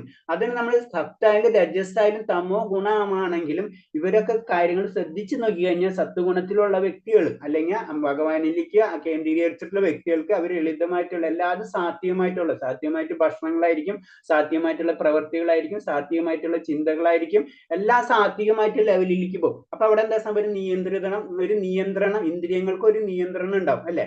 ഇപ്പൊ നമ്മൾ തമോ ഗുണമുള്ള വ്യക്തികൾക്ക് ഒരു നിയന്ത്രണം ഉണ്ടാവില്ല, മൃഗത്തിന് തുല്യമായിരിക്കും. ഇപ്പൊ സാധാരണ വളരെ അപൂർവമായിട്ട് നമുക്ക് കാണുന്നത്, അവർക്ക് പല രീതിയിലുള്ള അങ്ങനത്തെ നെഗറ്റീവായിട്ട് ചെയ്യുന്ന വ്യക്തികൾക്ക് അവർ തോന്നിയ പോലെയാണ് ചെയ്യുന്നത്. അവർക്ക് അവരെന്താ മനസ്സിൽ തോന്നുന്നത്, അവർക്ക് എന്താ കണ്ണിൽ തോന്നുന്നത്, അതുപോലെ അവർ ചെയ്യും. അത് അങ്ങനെ ചെയ്തു കഴിഞ്ഞാൽ നമ്മൾ മൃഗത്തിന് തുല്യമായി, തമോ ഗുണത്തിനും താഴെയാണ് ശരിക്കും മൃഗതുല്യമായിട്ടുള്ള ജീവിതം. അപ്പൊ അത് അങ്ങനെ ആവരുത്. നമ്മളെ പറയുന്നത്, നമ്മളെ ആ ആസക്തി, വിഷയങ്ങളെ ആസക്തിയും വിരക്തിയെയും നിയന്ത്രിക്കുന്ന ചില തത്വങ്ങളുണ്ട്. ആ തത്വങ്ങളിലൂടെയാണ് നമ്മൾ പോവേണ്ടത്. അതാണ് നമ്മൾ പതുക്കെ നമ്മൾ ആയ സത്വഗുണത്തിലേക്ക് നമ്മൾ മുന്നേറും. ഇൻഡയറക്റ്റ് ആയിട്ട് അതാ പറഞ്ഞത്, നമ്മൾ ഇന്ദ്രിയങ്ങളെ നിയന്ത്രിക്കുക എന്ന് പറഞ്ഞത് എളുപ്പമുള്ള കാര്യമല്ല. അപ്പൊ ഇന്ദ്രിയങ്ങളെ നിയന്ത്രിക്കുക എന്ന് പറയുന്നത് നമുക്ക് ഒറ്റ ഫുൾ സ്റ്റോപ്പ് ഇട്ട പോലെ ഇന്ദ്രിയങ്ങളെ നമുക്ക് നിയന്ത്രിക്കാൻ പറ്റില്ല. അതിനെ പതുക്കെ കൊണ്ടുവരണം. അപ്പൊ ചില ആഗ്രഹങ്ങൾ നമുക്ക് തോന്നും അത് ഇല്ലെങ്കിലും കുഴപ്പമില്ല. അപ്പൊ നമുക്ക് ആഗ്രഹവും അത്യാഗ്രഹം എന്ന് പറഞ്ഞ പോലെ അത്യാഗ്രഹത്തിൽ നിർത്ത ആഗ്രഹത്തിൽ നമുക്ക് കൊണ്ടടക്കാം. അതിലേക്കാണ് പറയുന്നത്. കാരണം ഇതൊക്കെ എന്തുകൊണ്ടെന്നാൽ ആത്മസാക്ഷാത്കാരത്തിന്റെ പാതയിലെ അപ്പൊ നമ്മൾ ആത്മസാക്ഷാത്കാരാണ് ആഗ്രഹിക്കുന്നത് വെച്ചാൽ, ഭക്തിയാണ് ആഗ്രഹിക്കുന്നത് വെച്ചാൽ, ഇന്ദ്രിയങ്ങളെ നിയന്ത്രിക്കാതെ നമുക്ക് ലഭിക്കില്ല. ലഭിക്കാന്ന് പറഞ്ഞാൽ അത് സ്ലോ ആവും, നമ്മുടെ പ്രോസസ്സ് സ്ലോ ആയിക്കൊണ്ടിരിക്കും. എത്ര നമ്മൾ പറയില്ല, വിലങ്ങ് തടികളാണ്. നമ്മൾ റോട്ടിൽ കൂടെ പോകുമ്പോൾ പല സാധനങ്ങളും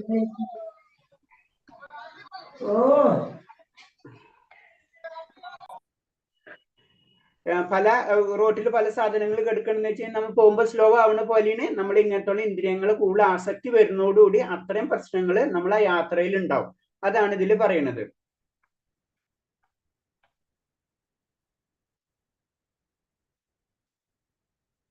അതിനെന്തിൽ പറഞ്ഞ, ഭൗതിക ശരീരം നിലനിൽക്കുന്നോളം കാലത്തോളം അതിന്റെ ആവശ്യങ്ങൾ നിറവേറ്റാവുന്നതാണ്. നമുക്ക് ഭൗതിക ശരീരം ഉള്ളിടത്തോളം കാലം നമ്മളെ പല കാര്യങ്ങളൊക്കെ ചെയ്തേ പറ്റുള്ളൂ. പക്ഷെ ചില നിബന്ധനകൾക്ക് വിധേയമായി വേണം. അതാണ് ഇതിൽ പറഞ്ഞത്. ഇപ്പൊ നമുക്കറിയാം, നമുക്ക് ഇപ്പോഴത്തെ സയൻസ് പരമായിട്ടായാലും നമ്മൾ കഴിക്കുന്ന ഭക്ഷണമായാലും നമുക്കറിയാം, പല രീതിയിൽ നമുക്ക് കൺട്രോൾ ചെയ്ത് കഴിച്ചിട്ടില്ലെങ്കിൽ നമുക്ക് നാളെ അസുഖങ്ങൾ വരും അല്ലെ. അത് സിമ്പിൾ ആയിട്ടുള്ള കാര്യമാണ്. അതേപോലത്തെ പല കാര്യങ്ങളും ഇത് തന്നെയാണ് ഇതിൽ ഉണ്ടായിട്ടായിട്ട് നമുക്ക് പറഞ്ഞു തരുക. കാരണം എന്ന് വെച്ചാൽ ചില നിയന്ത്രണങ്ങൾ നമ്മുടെ ജീവിതത്തിൽ വരുത്തിയാലും നമ്മൾ ആത്മീയമായിട്ട് മുന്നേറും. നമുക്കറിയാം, ശാരീരികമായിട്ട് നമുക്ക് ഉന്നമനം ഉണ്ടാവണമെങ്കിൽ നമ്മൾ പല കാര്യങ്ങളും നമ്മൾ ചെയ്യണം. അതേപോലെ തന്നെ ആത്മീയ ലെവലിലാണെങ്കിലും ഈ ഇന്ദ്രിയങ്ങളെ നിയന്ത്രിച്ചാലേ നമുക്ക് ആത്മീയമായിട്ട് അല്ലെങ്കിൽ ഭഗവാന്റെ ഭക്തിയിലേക്ക് നമുക്ക് മുന്നേറാൻ കഴിയുള്ളൂ. ഇതാണ് പറയുന്നത്. ഈ പോയിന്റ്സ് ഒക്കെ അതിന് പറഞ്ഞു തരുന്നത്. അടുത്ത ശ്ലോകം. ശ്രേയം സ്വധർമ്മ വിഗുണാം പരധർമാനുഷ്ഠിതാത് സ്വധർമ്മ നിധനം ശ്രേയ പരധർമ്മ ഭയാവഹ. തെറ്റുകൂടിയാണെങ്കിൽ പോലും തനിക്ക് വിധിക്കപ്പെട്ടുള്ള ചുമതലകൾ നെറ്റുകയാണ് അന്യരുടെ കർത്തവ്യങ്ങൾ ഭംഗിയായി നിർവഹിക്കുന്നതിനേക്കാൾ നല്ലത്. സ്വകർത്തവ്യ നിർവഹണം നാശം സംഭവിക്കുന്നു, മറ്റുള്ളവർ കർമ്മം ചെയ്യുന്നതിനേക്കാൾ ശ്രേയസം തന്നെ. അന്യരെ വഴി സ്വീകരിക്കുന്നത് അപൽക്കരമാണ്. അപ്പൊ നമ്മളിങ്ങനെ അത് പറയണെന്ന് വെച്ച് കഴിഞ്ഞാൽ നമ്മൾ കോപ്പി അടിക്കുക എന്ന് പറയില്ല, മറ്റുള്ളവരുടെ ജീവിതം കോപ്പി അടിക്കാൻ പാടില്ല. നമുക്ക് വിധിച്ചിട്ടപ്പെട്ടുള്ള കാര്യങ്ങൾ നമ്മൾ ചെയ്ത് നീറ്റായിട്ട് പോവാം. മറ്റുള്ളവരെ നോക്കിയിട്ടല്ല നമ്മളെ ജീവിതം ക്രമീകരിക്കേണ്ടത്. നമുക്ക് നമ്മുടേതായ കാരണം പറയുന്നുണ്ട്. കാരണം എന്ന് വെച്ച് കഴിഞ്ഞാൽ ഈ ലോകം അതായത് ശരിക്കും ഭഗവാന്റെ സൃഷ്ടിയാണ് കംപ്ലീറ്റ് ഈ ലോകം, നമുക്കറിയാലല്ലേ. അപ്പൊ നമുക്ക് ഓരോരുത്തർക്കും ഭഗവാൻ ഓരോ കാര്യങ്ങൾ തന്നിട്ടുണ്ട്. അതിൽ കൂടുതൽ നമ്മൾ എടുക്കാൻ പാടില്ല. അതിന് പറഞ്ഞ അത് മറ്റുള്ളവർക്കായിരിക്കും മറ്റുള്ള കാര്യം. അപ്പൊ ആ റേഞ്ച് നമ്മൾ എപ്പോഴും നിലനിർത്തണം. അതിന് പറഞ്ഞ നമ്മളെ കർത്തവ്യങ്ങൾ നമ്മൾ ചോദിക്കും. മറ്റുള്ളവരുടെ കർത്തവ്യങ്ങൾ മറ്റുള്ള കാര്യങ്ങളിൽ നമ്മൾക്ക് ഇടപെടേണ്ട ആവശ്യമില്ല.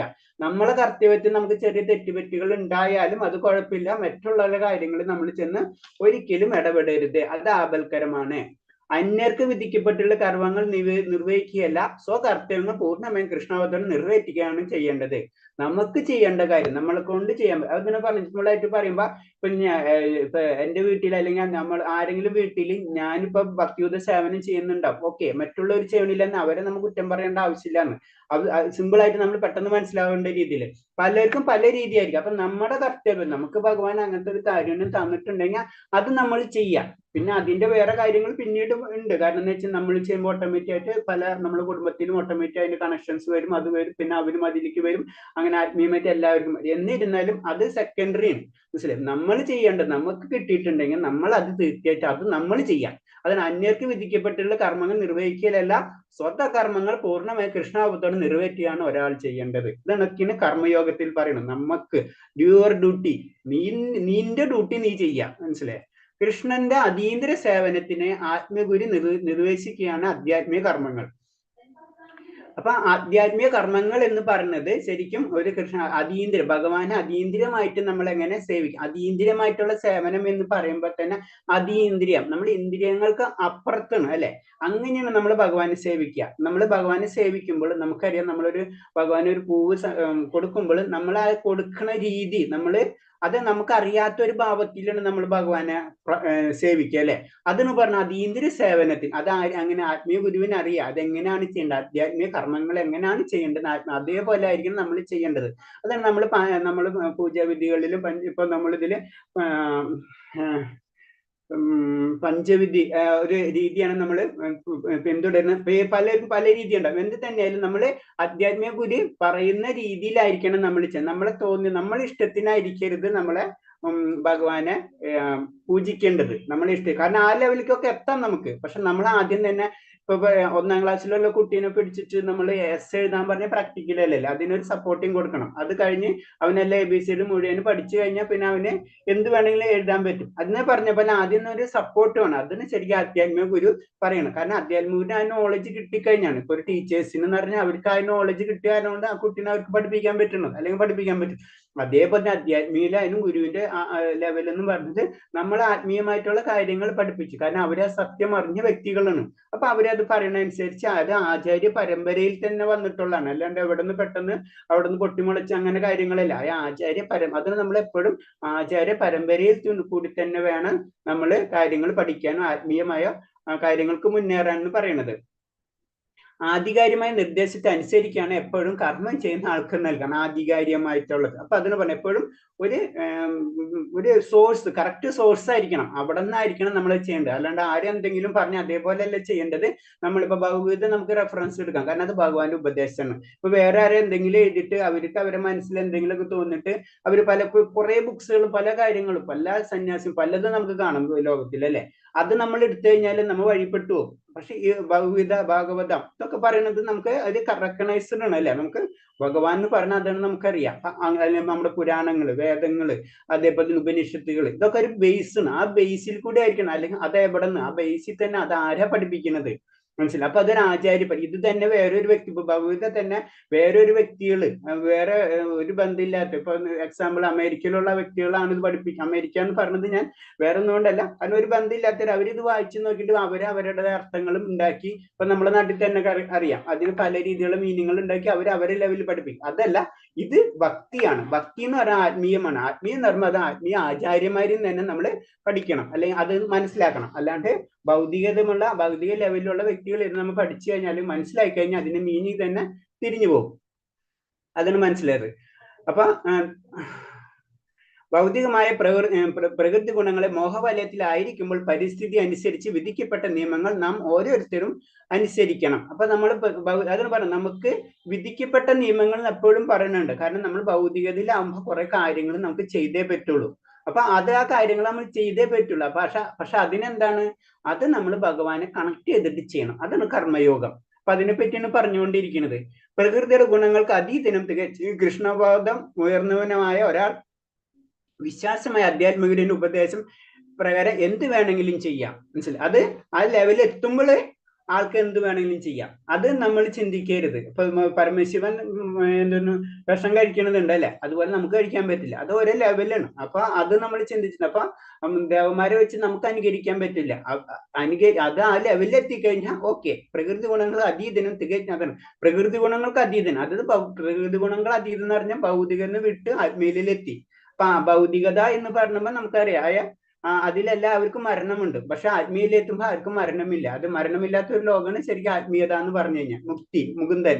അത് അപ്പൊ കൃഷ്ണബോധം ഉയർന്ന ഒരാൾക്ക് വിശ്വാസമായ ആത്മീയ ഗുരുവിന്റെ ഉപദേശ പ്രകാരം എന്തും വേണമെങ്കിലും ചെയ്യാം. അവരെ സംബന്ധിച്ച് എന്ത്, കാരണം അവർ ചെയ്യണതല്ലാതെ ആത്മീയമായിരിക്കും, അവർ ചെയ്യണതൊന്നും ഭൗതികമായിരിക്കില്ല. അതാണ് അതിൽ നിന്ന് മനസ്സിലാക്കേണ്ടത്.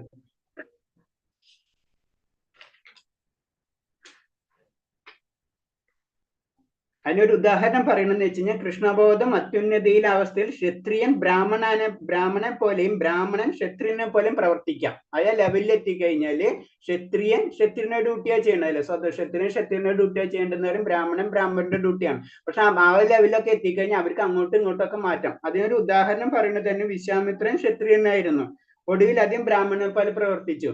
പരശുരാമനാവട്ടെ ബ്രാഹ്മണനായിട്ടും ക്ഷത്രിയനെ പോലെയാണ് പ്രവർത്തിച്ചത്. അതൊക്കെയാണ് ആ ലെവലിൽ എത്തുന്നവർക്ക് അങ്ങനെയൊക്കെ ചെയ്യാനും പ്രവർത്തിക്കാനും കഴിയും. അത് നമുക്ക് കമ്പയർ ചെയ്യാൻ പറ്റില്ല. സാധാരണ നമ്മളെപ്പോലുള്ള സാധാരണ ജനങ്ങൾക്ക് അതിനൊന്നും കമ്പയർ ചെയ്യാൻ പറ്റില്ല. നമ്മൾ ആ ലെവലിലേക്ക് ഉയർന്നു കഴിഞ്ഞാൽ ഇതേപോലെ തന്നെ നമുക്ക് എന്ത് വേണമെങ്കിലും ചെയ്യാം. അതിനുള്ള കഴിവ് നമുക്കുണ്ടാവും.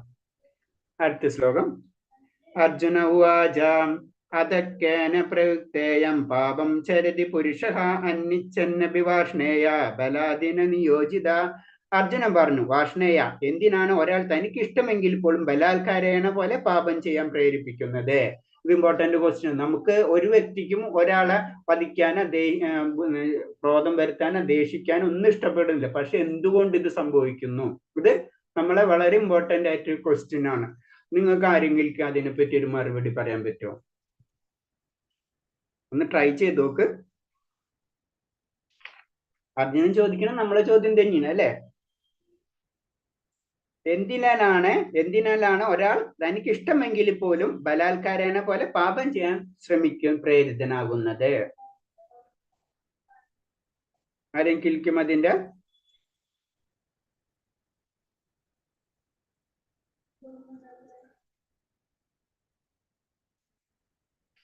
ഓക്കെ. അപ്പൊ ഇത് തന്നെ ഭഗവാൻ തന്നെ അതിന്റെ ഉത്തരം പറയുന്നുണ്ട്. നമുക്ക് അതിലേക്ക് ശ്ലോകത്തിലേക്ക് കടക്കാം. അടുത്ത ശ്ലോകം അത് അപ്പൊ ഇത് പറയണെന്ന് വെച്ച് കഴിഞ്ഞാൽ, ഈ ശ്ലോകത്തിൽ ചോദിക്കണം, അതായത് ഒരാൾക്ക് ഒരിക്കലും ഇഷ്ടമല്ല മറ്റുള്ളവർ ഉപദ്രവിക്കുക, അങ്ങനത്തെ ഒരു കാര്യങ്ങൾ അല്ലെങ്കിൽ തെറ്റുകൾ ചെയ്യാനൊന്നും നമ്മളോട് ചോദിച്ചാൽ നമുക്കൊരു തെറ്റ് ചെയ്യാൻ ഇഷ്ടമല്ല. പക്ഷെ നമ്മൾ തെറ്റുകൾ ചെയ്യാനുണ്ട്. നമുക്ക് ഒരാളെ സംസാരത്തിൽ മുറിവേൽപ്പിക്കാൻ ഇഷ്ടമില്ല, പക്ഷെ നമ്മൾ അറിയാണ്ട് അത് ചെയ്തു പോകുന്നുണ്ട്. അങ്ങനെ പല കാര്യങ്ങൾ നമ്മൾ പലതും ചെയ്തു. അപ്പൊ അർജുനൻ ചോദിക്കുന്നതാണ്, ഒരാൾക്ക് അത് ഭക്ഷണ ഒരാൾ തന്നെ ഇഷ്ടമല്ലെങ്കിൽ പോലും ബലാത്കാരം പോലെ പാപം ചെയ്യാം. അപ്പൊ അങ്ങനെ എന്തുകൊണ്ട് പാപം? എനിക്ക് ഇഷ്ടമല്ല പാപം ചെയ്യാം, പക്ഷെ ഞാൻ പാപം ചെയ്യാൻ ചെയ്യാൻ പ്രേരിപ്പിക്കണം എന്നെ. മനസ്സിലായി? ഇപ്പൊ നമുക്ക് ഒരാളോട് സംസാരിക്കാം, അയാളുടെ ദേഷ്യം പക്ഷെ നമ്മൾ അറിയാണ്ട് ദേഷ്യം പെടണം. അതിനൊക്കെ ആ റീസൺ എന്താണ്? ആ പാപം ചെയ്യാൻ പ്രേരിപ്പിക്കുന്നത് എന്താണ് എന്നാണ് ചോദിക്കുന്നത്. പ്രകൃതിയോടുള്ള സമ്പർക്കം മൂലം ജീവസത്ത യാതൊരു മടിമതിയിൽ പല പാപങ്ങൾ ചെയ്തു പോകുന്നു, ചിലപ്പോൾ തന്റെ ആഗ്രഹത്തിന് എതിരായിട്ട് പോലും. അപ്പൊ അതിന്റെ ഇൻഡയറക്റ്റ് തന്നെ ആൻസർ പറഞ്ഞിട്ടുണ്ട്, പ്രബോധസ്വാമി നമുക്ക് പറഞ്ഞു തരുന്നുണ്ട്. കാരണം എന്ന് വെച്ച് കഴിഞ്ഞാൽ നമുക്ക് പ്രകൃതി സമ്പർക്കം ഉള്ളത് കാരണം കൊണ്ടാണ്. അതിന് ചെറിയൊരു ഉദാഹരണം പറഞ്ഞു തരാന്ന് പെട്ടെന്ന് മനസ്സിലാവാൻ വേണ്ടിയാണ്. കാരണം നമ്മൾ പറഞ്ഞില്ല ഇപ്പൊ സൂപ്പർ മാർക്കറ്റിൽ പോയി കഴിഞ്ഞാൽ നമ്മൾ ആ സൂപ്പർ മാർക്കറ്റിൽ പോയി അവിടെ പല സാധനങ്ങൾ ഇരിക്കുമ്പോൾ ആ ചെറിയ കുട്ടിക്ക് അത് കാണുമ്പോൾ അത് എടുക്കാൻ ഇഷ്ടപ്പെടും അല്ലെ. അപ്പൊ അവൻ കിടന്ന് ബഹളം വെക്കും അല്ലെ. നമ്മൾക്കാകുമ്പോൾ നമുക്ക് ഇന്ദ്രിയ നിയന്ത്രണങ്ങളുണ്ട്, ആ കുട്ടീനെ സംബന്ധിച്ച് ആ ഇന്ദ്രിയ നിയന്ത്രണം ഇല്ല. അപ്പൊ എന്താ, ബഹളം വെക്കും. അപ്പൊ അവിടെയാണ് ആ ആഗ്രഹത്തിന് വേണ്ടി അവൻ അവിടെ കിടന്ന് ബഹളം ഉണ്ടാക്കും. അതാണ് സംഭവം. അത് തന്നെയാണ് നമ്മൾ മനസ്സിലാക്കേണ്ടത്. അതേപോലെ നമുക്ക് കുറച്ച് ഇന്ദ്രിയം, നമ്മൾ സാധന ഭൗതികം എന്നൊക്കെ ഇന്ദ്രിയ ഇതുള്ളതുകൊണ്ട് നമ്മളത് ഇഷ്ടമില്ലെങ്കിൽ നമുക്ക് നമ്മളെ കയ്യിൽ പോക്കറ്റിൽ പൈസ ഇല്ലെങ്കിൽ നമ്മൾ അവിടെ വെച്ച് സ്റ്റോപ്പ് ചെയ്യും. പക്ഷെ കുട്ടി അവിടെ കിടന്ന് വെള്ളം ഉണ്ടാക്കും. അപ്പൊ അതിന് ആ പാപങ്ങൾ നമ്മൾ ചെയ്തു പോകണം. നമ്മളെ ആയ ത്രിഗുണങ്ങളാണ്, അവിടെ ഇരിക്കുന്ന സാധനങ്ങളാണ് നമ്മളെ പ്രോബ്ലം. അത് പക്ഷെ ഇന്ദ്രിയങ്ങള് നമ്മൾ ഇന്ദ്രിയങ്ങളും കൂടി ആവുമ്പോ അത് വലിച്ചെടുക്കാൻ നമുക്ക് ശ്രമിക്കും. അതാണ് അത് അടുത്ത ശ്ലോകത്തില് പറഞ്ഞു തരുന്നുണ്ട്. ശ്രീ ഭഗവാനുവാച കാമയേഷ ക്രോധയേഷ രജോ ഗുണ സമുദ്ഭവ മഹാശനോ മഹാപാപ്ന വിദ്യനമിഹ വൈര്യണം. ശ്രീ ഭഗവാൻ പറഞ്ഞു, അല്ലേ അർജുന, രജോ ഗുണമാവുന്ന സമ്പർക്കത്തിൽ നിന്നുണ്ടായതും പിന്നീട് ക്രോധമായി തീരുന്നതുമായ കാമമാണ് ഇങ്ങനെ പ്രേരിപ്പിക്കുന്നത്. എല്ലാം നശിപ്പിക്കുന്ന ഈ മഹാപാപമാണ് ഈ ലോകത്തിന്റെ ശത്രു. അപ്പൊ എന്താ പറയണത്, അത് ഞാനിപ്പോ പറഞ്ഞ പോയിന്റ് തന്നെയാണ് രജോ ഗുണം. തമോ രജോ സത്വ ഗുണത്തില് രജോ ഗുണമാണ് ശരിക്കും ഈ ഭൗതികതനെ നിലനിർത്തുന്നത്. സത്യം പറഞ്ഞു കഴിഞ്ഞാൽ ഒരു 90%, 99 അല്ലെങ്കിൽ 100% തന്നെ പറയാം, ഭൗതിക ലോകം എന്ന് പറയുന്നത് രജോ ഗുണമാണ്. രജോ ഗുണം എന്ന് പറയുന്നതെന്ന് വെച്ച് കഴിഞ്ഞാൽ നമുക്ക് ആഗ്രഹങ്ങളായിരിക്കും നമ്മുടെ നിലനിർത്തുന്നത്. നമുക്കറിയാം നമ്മുടെ ജീവിതം നമ്മളെ നിലനിർത്തുന്നത് എന്താണെന്ന് ചോദിച്ചാൽ നമ്മളെ ആഗ്രഹങ്ങൾ തന്നെയാണ്. നമുക്ക് ആഗ്രഹങ്ങളില്ലെന്ന് നമ്മളെ ജീവിതം നിന്നു, അന്നത്തോട് സ്റ്റോപ്പ് ആയി നമുക്ക് അല്ലെ. ആഗ്രഹങ്ങളില്ലാതെ ഒരു മനുഷ്യന് ജീവിക്കാൻ പറ്റില്ല. ഇപ്പൊ നാളെ എന്തായിരിക്കും, നാളത്തെ കാര്യങ്ങൾ ചെയ്യണമല്ലോ, ഇന്ന് ഞാൻ എന്ത് ചെയ്യണം, ഇതൊക്കെ നമ്മളെ ആഗ്രഹങ്ങളാണ്. അപ്പൊ അതിനനുസരിച്ചുള്ള പല കാര്യങ്ങളും ചെയ്തുകൊണ്ടേയിരിക്കും. അതാണ് രജോ ഗുണത്തിന്റെ പ്രത്യേകത. അപ്പൊ ഈ രജോ ഗുണം ഉണ്ടാകുമ്പോഴാണ് രജോ ഗുണ സമ്പർക്കം, അതൊരു ഗുണം എന്നുള്ള രീതിയിൽ നമ്മൾ ചിന്തിക്കേണ്ടത്. അപ്പൊ രജോ ഗുണം അപ്പൊ പറഞ്ഞില്ല, നമ്മളെ സൂപ്പർ മാർക്കറ്റിൽ പോണ പോലെ തന്നെ അവിടെ ചെന്ന് കഴിഞ്ഞാൽ രജോ ഗുണം ആ ഒരു ഇതിൽ ആ ഗുണമാണ് നമ്മൾ പറയുന്നത്. അവിടെ ചെന്ന് കണക്ട് ആയി കഴിഞ്ഞാൽ, രജോ ഗുണത്തിലേക്ക് കണക്ട് ആയി കഴിഞ്ഞാൽ എന്താ സംഭവിക്കുന്നത്, ആദ്യം കാമം ഉണ്ടാവും, കാമം കിട്ടാണ്ടാവും, നമുക്ക് ആഗ്രഹങ്ങൾ വരും, അത് കിട്ടാൻ പോകുമ്പോ ക്രോധം അങ്ങനത്തെ കാര്യങ്ങളൊക്കെയാണ് വരും. പിന്നീട് ക്രോധമായി തീരുന്ന കാമമാണ് പ്രേരിപ്പിക്കുന്നത്. അപ്പൊ കാമം കാരണമാണ്, നമുക്ക് ആഗ്രഹങ്ങളാണ് ഇതിന്റെ പ്രശ്നം. അപ്പൊ ബേസിക് ആയിട്ട് അവിടെ നിന്ന് പറയുന്നത് ആഗ്രഹങ്ങൾ എവിടെ നിന്ന് ഉണ്ടാവുന്നത്, ത്രിഗുണങ്ങളിൽ ത്രിഗുണങ്ങൾ തന്നെ ഭൗതിക പ്രകൃതിയുടെ 3 ഗുണങ്ങൾ. അതിൽ ഏറ്റവും കൂടുതലുള്ളത് എന്താണ്, രജോ ഗുണം. അപ്പൊ രജോ ഗുണത്തിലാണ്, അതായത് രജോ ഗുണ സമുദ്ഭവ എന്ന് തന്നെയാണ് പറഞ്ഞത്. രജോ ഗുണാണ് ശരിക്കും കാമം എന്ന് പറഞ്ഞത്. മറ്റേത് തമോ ഗുണം എന്ന് പറഞ്ഞത് പിന്നെ അത് ഒന്നും ചിന്തിക്കാനില്ല, അവർക്ക് അജ്ഞതയാണ്, അവർക്ക് ഇത് ചെയ്യാനും ചെയ്യാതിരിക്കാനും അറിയില്ല, അത് അവരെ തന്നെ ഇഷ്ടമാണ്, അത് വേറെ. സത്വഗുണാകുമ്പോ കുറച്ച് മാറി, കാരണം അവർക്ക് അജ്ഞതയില്ല, അവർക്ക് കാര്യം അറിയാം. സത്വഗുണത്തിന്റെ നേരെ ഓപ്പോസിറ്റാണ് തമോ ഗുണം എന്ന് പറഞ്ഞത്. മറ്റവർക്ക് അജ്ഞത മാത്രം, അവർക്ക് ചെയ്യേണ്ടതോ ചെയ്യാതിരിക്കേണ്ടതോ ഒന്നും അറിയില്ല അവർക്ക്, അതാണ് തമോ ഗുണം. മറ്റേ സത്വഗുണം എന്ന് പറയുമ്പോ അവർക്ക് എന്താ ചെയ്യേണ്ടതും എന്താ ചെയ്യാതിരിക്കേണ്ടതും എങ്ങനെയാണ് പാപങ്ങളിൽ നിന്നും വിമുക്തി നേടേണ്ടതെന്നൊക്കെ അവർക്കറിയാം. പക്ഷെ ഇവർക്കത് നേരെ ഓപ്പോസിറ്റ്. രജോ ഗുണം എന്ന് പറഞ്ഞാൽ ഇത് രണ്ടല്ല, അവർക്ക് ഒരേ ആഗ്രഹങ്ങൾ മാത്രമേ ഉള്ളൂ, അവരെ കാര്യങ്ങൾ. അതായത് ശരിക്കും ഭൗതികതര ഫുള്ള് വ്യക്തികൾ അത് തന്നെയായിരിക്കും എന്ന് പറഞ്ഞു, വളരെ കുറച്ചുണ്ടാവുള്ളൂ വേരിയേഷൻ. ഒരു 99% രജോ ഗുണങ്ങളായിരിക്കും എന്ന് പറഞ്ഞു. അപ്പൊ അത് തന്നെയാണ് പറഞ്ഞത്. അങ്ങനെ കാമം പിന്നീട് രജോ ഗുണ സമ്പർക്കത്തിൽ നിന്നുണ്ടായത് പിന്നീട് ക്രോധമായി തീരുന്ന കാമങ്ങളാണ് ഇങ്ങനെ പ്രേരിപ്പിക്കുന്നത്. എല്ലാം നശിപ്പിക്കുന്ന ഈ മഹാപാപമാണ് ഈ ലോകത്തിന്റെ ശത്രു. അപ്പൊ എന്താണ് ശത്രു? കാമം. കാമം എന്ന് പറഞ്ഞാൽ നമ്മുടെ ആഗ്രഹം എന്ന് പറഞ്ഞാൽ കാമം. വേറെ രീതി പറയണ കാമം എന്ന് പറഞ്ഞാൽ നമ്മളെ ആഗ്രഹങ്ങളാണ് നമ്മുടെ ഈ ജീവിതത്തിന്റെ പ്രശ്നങ്ങൾ എന്നാണ് ഈ ശ്ലോകത്തിൽ കൂടെ പറഞ്ഞു തരുന്നത്.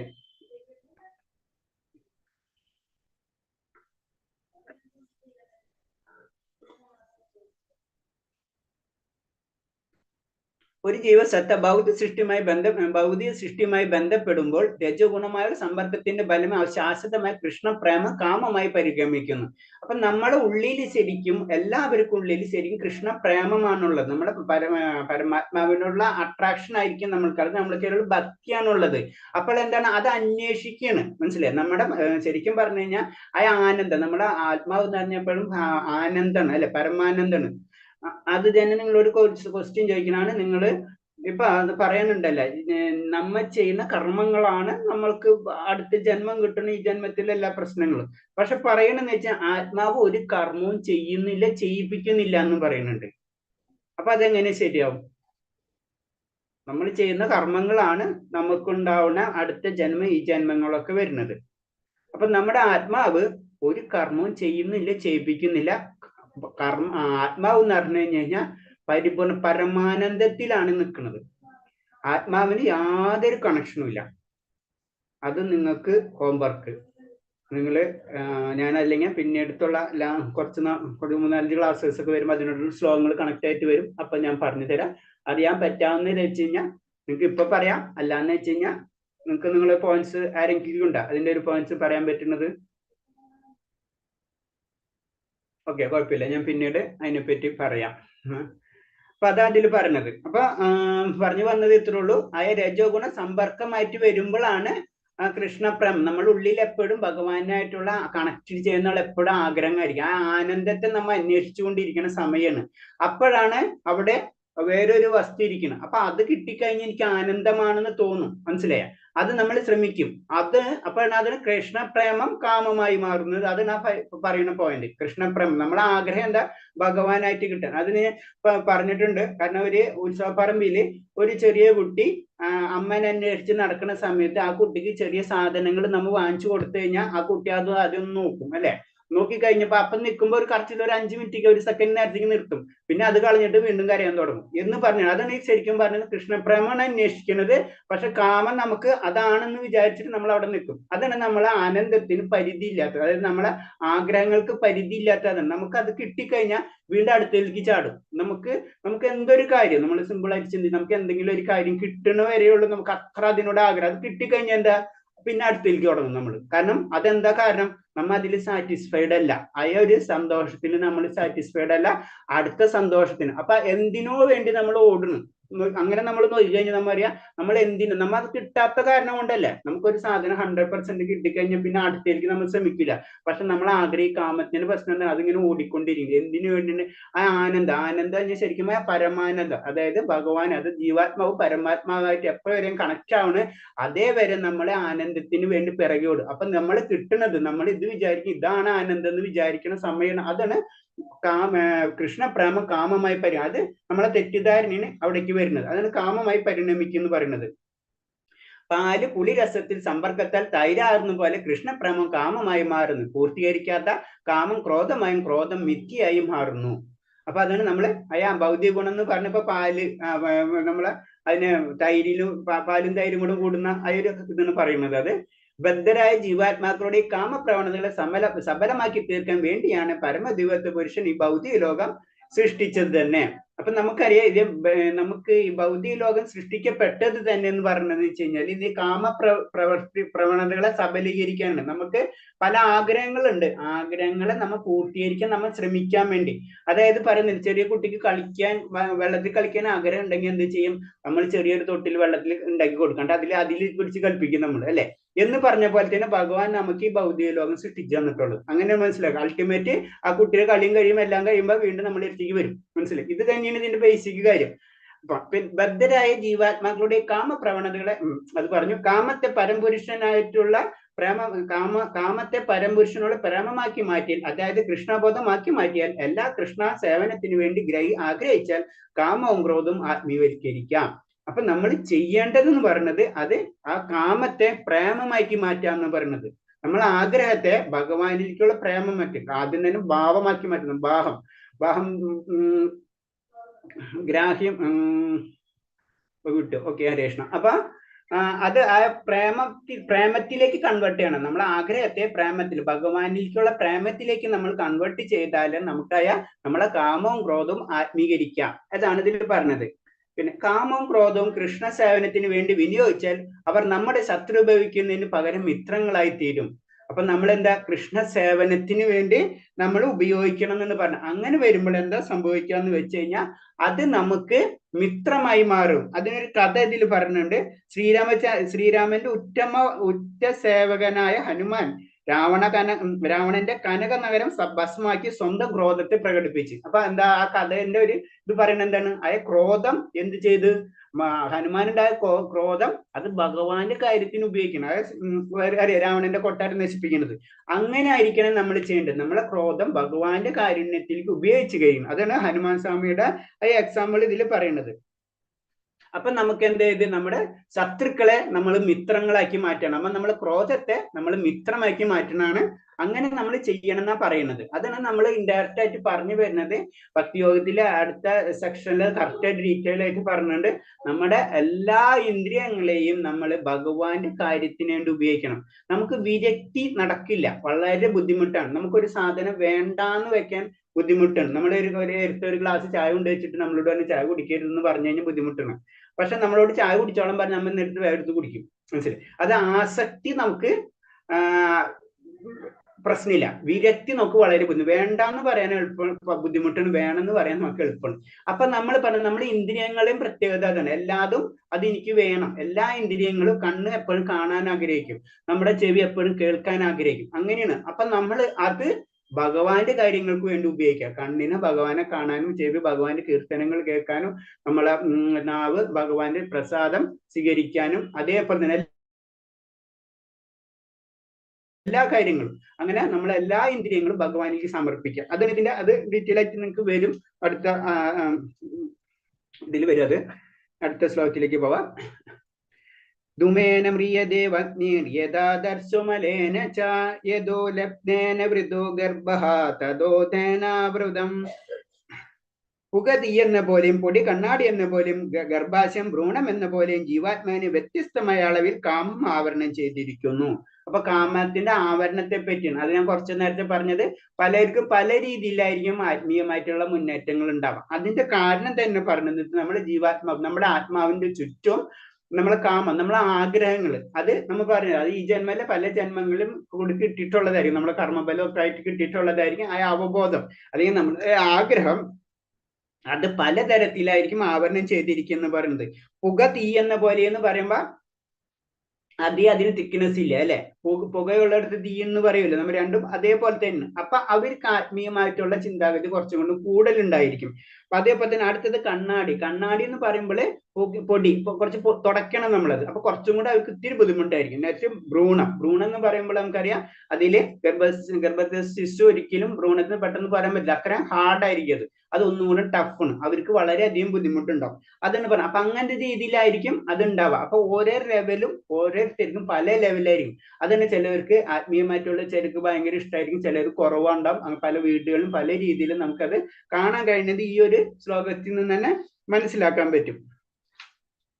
അതിൽ പറയുന്നത് വെച്ച് കഴിഞ്ഞാൽ ഇത് നമ്മളെ മനുഷ്യന്റെ രീതിയാണെങ്കിലും പിന്നെ മൃഗങ്ങൾ, അതായത് ജന്തുജീവികളെ പറ്റി പറയുമ്പോഴും പറയണമെന്ന് വെച്ച് കഴിഞ്ഞാല് നമ്മൾ മനുഷ്യൻ എന്ന് പറയുമ്പോൾ ശരിക്കും പുകയും തീയും പോലെ തന്നെയാണ്. കാരണം നമുക്ക് ആ ചിന്താഗതി ഉണ്ട്, ഭഗവാൻ ഉണ്ടെന്നും ഭഗവാന്റെ ആത്മീയമായ ഒരു അറിവ് നമുക്കുണ്ട്. അപ്പൊ അതെന്ന് പറഞ്ഞ പുക എന്ന് പറയുമ്പോൾ അങ്ങനെ നമുക്ക് ചിന്തിക്കാം. രണ്ടാമത്തെ ലെവലിൽ എന്ന് പറഞ്ഞ പക്ഷികൾ, അവരെ ബോധാവസ്ഥ കുറച്ചും കൂടെ നമ്മളേലും താഴെയാണ്. പക്ഷെ അവരെ പല ജന്മങ്ങൾ എടുക്കണം അവർക്ക് മനുഷ്യ ജന്മം കിട്ടാൻ. പിന്നെ ഏറ്റവും താഴ്ന്ന ലെവലിൽ വരുന്ന നമ്മുടെ മരങ്ങളുടെ അവബോധം തന്നെ വളരെയധികം കുറവാണ്. അപ്പൊ അതിന് ആ ജീവജാലങ്ങളെ പറ്റിയും അതിന് ഡിവൈഡ് ചെയ്ത് വെച്ചിട്ടുണ്ട്, മനുഷ്യനെ തന്നെ അതിൽ ഡിവൈഡ് ചെയ്ത് വെച്ചിട്ടുണ്ട്. അപ്പൊ അതാണ് മനുഷ്യരൂപം എടുത്ത ജീവന് തരും കൃഷ്ണബോധം വീണ്ടും. അപ്പൊ അതിന് പകരം നമ്മൾ പറഞ്ഞ മനുഷ്യ ജന്മമാണ് ഏറ്റവും ലാസ്റ്റ് ജന്മം എന്ന് പറയാൻ കാരണം ഇതാണ്. ഈ മനുഷ്യ ജന്മത്തിലാണ് നമ്മളെ കാമത്തിന്റെ ആ ഇത് കുറച്ച് കുറവുള്ളത്. മറ്റുള്ള ജീവജാലങ്ങൾ അവരെന്ന് പറഞ്ഞാൽ അവർ ആഗ്രഹിക്കുന്ന അവർ ചെയ്യും അല്ലെ. അപ്പൊ ഒരു നായ ആണെങ്കിൽ അവർക്ക് എന്ത് തോന്നിയാൽ അവർ ചെയ്തിരിക്കും. അവർക്ക് അതിന്റെ അപ്പുറത്തേക്ക് ചിന്തിക്കാനുള്ള കഴിവില്ല. പക്ഷെ മനുഷ്യനത് ചിന്തിക്കാൻ, അതിന് ആ കാമത്തിന്റെ ആവരണം കുറച്ച് കുറവ്, ലൈറ്റ് ആയിട്ടായിരിക്കും. അതാണ്. അപ്പൊ മനുഷ്യ ജന്മത്തിൽ മാത്രമേ ആത്മസാക്ഷാത്കാരം കിട്ടുള്ളൂ. അല്ലെങ്കിൽ ആത്മസാക്ഷാത്കാരത്തിന് വേണ്ടിയാണ് ഈ മനുഷ്യജന്മം. അല്ലെങ്കിൽ നമുക്ക് മൃഗജന്മമായിട്ട് മതി. കാരണം മൃഗമായാലും മനുഷ്യനായാലും ഇപ്പോഴത്തെ നമ്മൾ നോക്കി കഴിഞ്ഞാൽ രണ്ടുപേരും ഒരേപോലെ. അവർക്കും ബുദ്ധിയുണ്ട്, അവർക്ക് കുട്ടികളുണ്ട്, അവർ സന്തോഷിക്കുന്നുണ്ട്, അവർ സ്നേഹിക്കുന്നുണ്ട്, അവർ ഭക്ഷണം കഴിക്കുന്നുണ്ട്, എല്ലാവരും നമ്മൾ ചെയ്യുന്നുണ്ട്. പക്ഷെ അവരേലും നമ്മളേലും കുറച്ചൊരു ശാരീരികമായിട്ടുള്ള അല്ലെങ്കിൽ ആ ചുറ്റുപാടെ ചെറിയ വേരിയേഷൻസ് ഉള്ളൂ. കാര്യങ്ങളെല്ലാതും ഒന്ന് തന്നെയാണ്. അതാണ് ഇതിൽ പറയുന്നത്.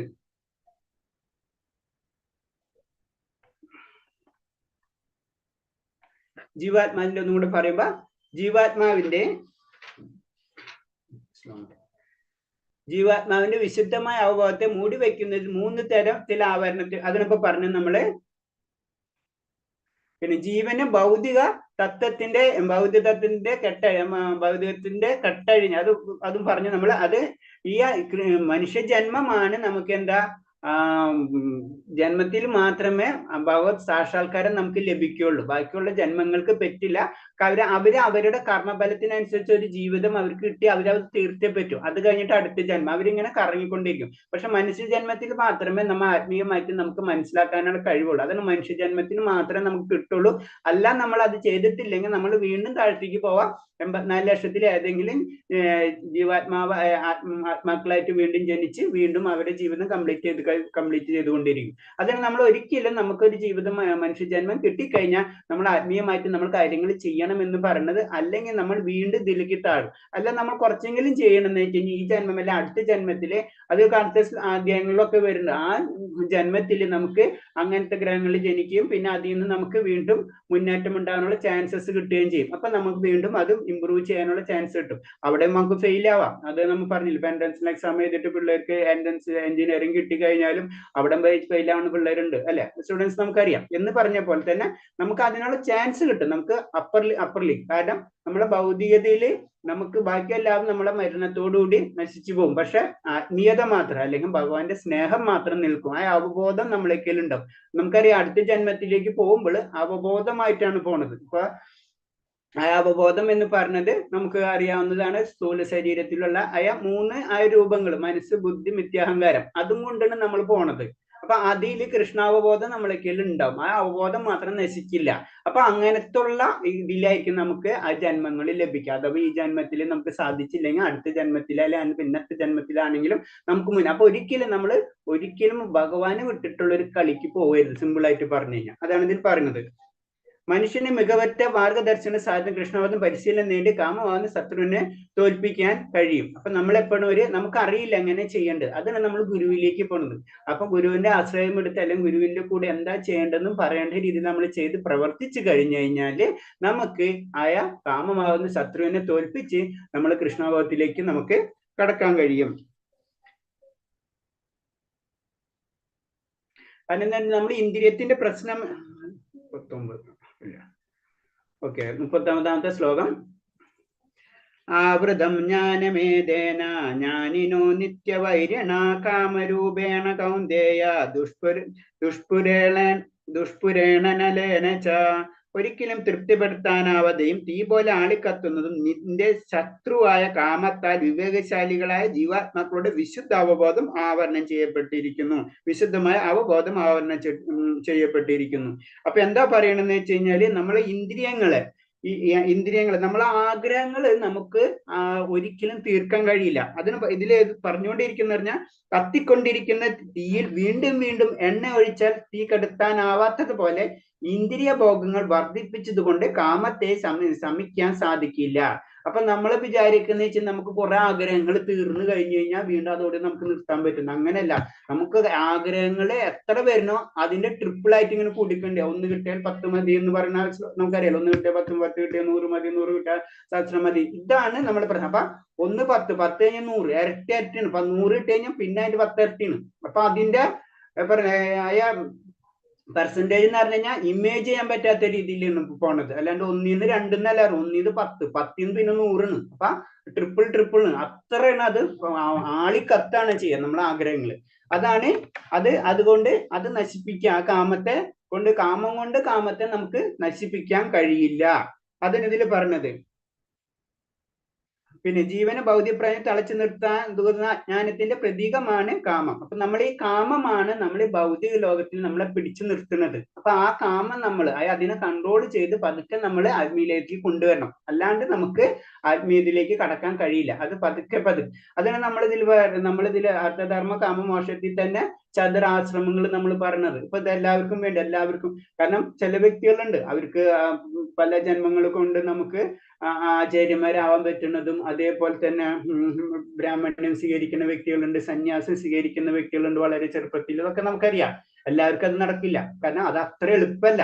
കാരണം അപ്പൊ അത് കാരണം കൊണ്ടാണ് ഈ ചതുരാശ്രമങ്ങളും വർണ്ണങ്ങളും ഒക്കെ നമ്മൾ സൃഷ്ടിച്ചിട്ടുള്ളത്. അപ്പൊ ചതുരാശ്രമങ്ങളിൽ ആദ്യം ബ്രാഹ്മണ്യം, പിന്നെ ഗൃഹസ്ഥ്യം, പിന്നെ വാനപ്രസ്ഥം, പിന്നെ നെക്സ്റ്റ് സന്യാസം. അപ്പൊ നമ്മൾ അതിലേക്ക് പതുക്കെ പതുക്കെ കടക്കണം. അല്ലാണ്ട് നമുക്ക് ബ്രാഹ്മണ്യം എന്ന് പറഞ്ഞാൽ നമ്മൾ വിദ്യാഭ്യാസം എന്ന് പറഞ്ഞാൽ ഭൗതിക വിദ്യാഭ്യാസം മാത്രമല്ല, ആത്മീയ വിദ്യാഭ്യാസം അതിലുണ്ട്. ആത്മീയ വിദ്യാഭ്യാസം കിട്ടി ഗൃഹസ്ഥത്തിൽ നമ്മൾ ആത്മീയവും ഭൗതികവും കൂടെ മിക്സ് ചെയ്ത് നമ്മളെ കൊണ്ട് ചെയ്യാൻ പറ്റുന്ന കാര്യങ്ങൾ ആത്മീയതും നമ്മൾ ഇമ്പ്രൂവ് ചെയ്ത് ലാസ്റ്റ് നമ്മൾ ഗൃഹസ്ഥം കഴിഞ്ഞ് വാനപ്രസ്ഥത്തിൽ എന്ന് പറഞ്ഞാൽ പതുക്കെ ഗൃഹസ്ഥം പതുക്കെ വിട്ടു തുടങ്ങണം നമ്മൾ. അത് കഴിഞ്ഞിട്ട് നമ്മൾ ആത്മീയ കാര്യങ്ങൾ കൂടുതൽ ഇമ്പോർട്ടൻസ് കൊടുത്തിരിക്കണം. അങ്ങനെ നമ്മൾ സന്യാസം എല്ലാന്ന് പരിത്യജിക്കാൻ പറ്റുന്ന ഒരവസ്ഥയിലേക്ക് നമ്മൾ എത്തണം. അതാണ് സന്യാസം. ഇങ്ങനെയാണ് നമ്മുടെ മോക്ഷത്തിലേക്കുള്ള യാത്ര. അതിന് അർത്ഥധർമ്മ കാമമോക്ഷ. ആ നമ്മൾ അർത്ഥവും വേണം, കാമവും വേണം, പക്ഷെ മോക്ഷവും വേണം നമുക്ക്. അപ്പൊ അങ്ങനെയാണ് നമ്മൾ യാത്ര ചെയ്യേണ്ടതെന്നാ പറയുന്നത്. അപ്പൊ അതെന്ന് പറഞ്ഞാൽ അതിൽ നമ്മൾ ഈ ആഗ്രഹങ്ങൾ വെച്ചുകൊണ്ടിരിക്കും. അതിനായിരിക്കും 90-ആം വയസ്സുള്ള ഒരാൾക്കുണ്ടെങ്കിലും അവർക്ക് 90 വയസ്സ് അവർ ജീവിച്ചെന്ന് വെച്ചിട്ട് അവരുടെ ആഗ്രഹങ്ങൾ തീർന്നില്ല.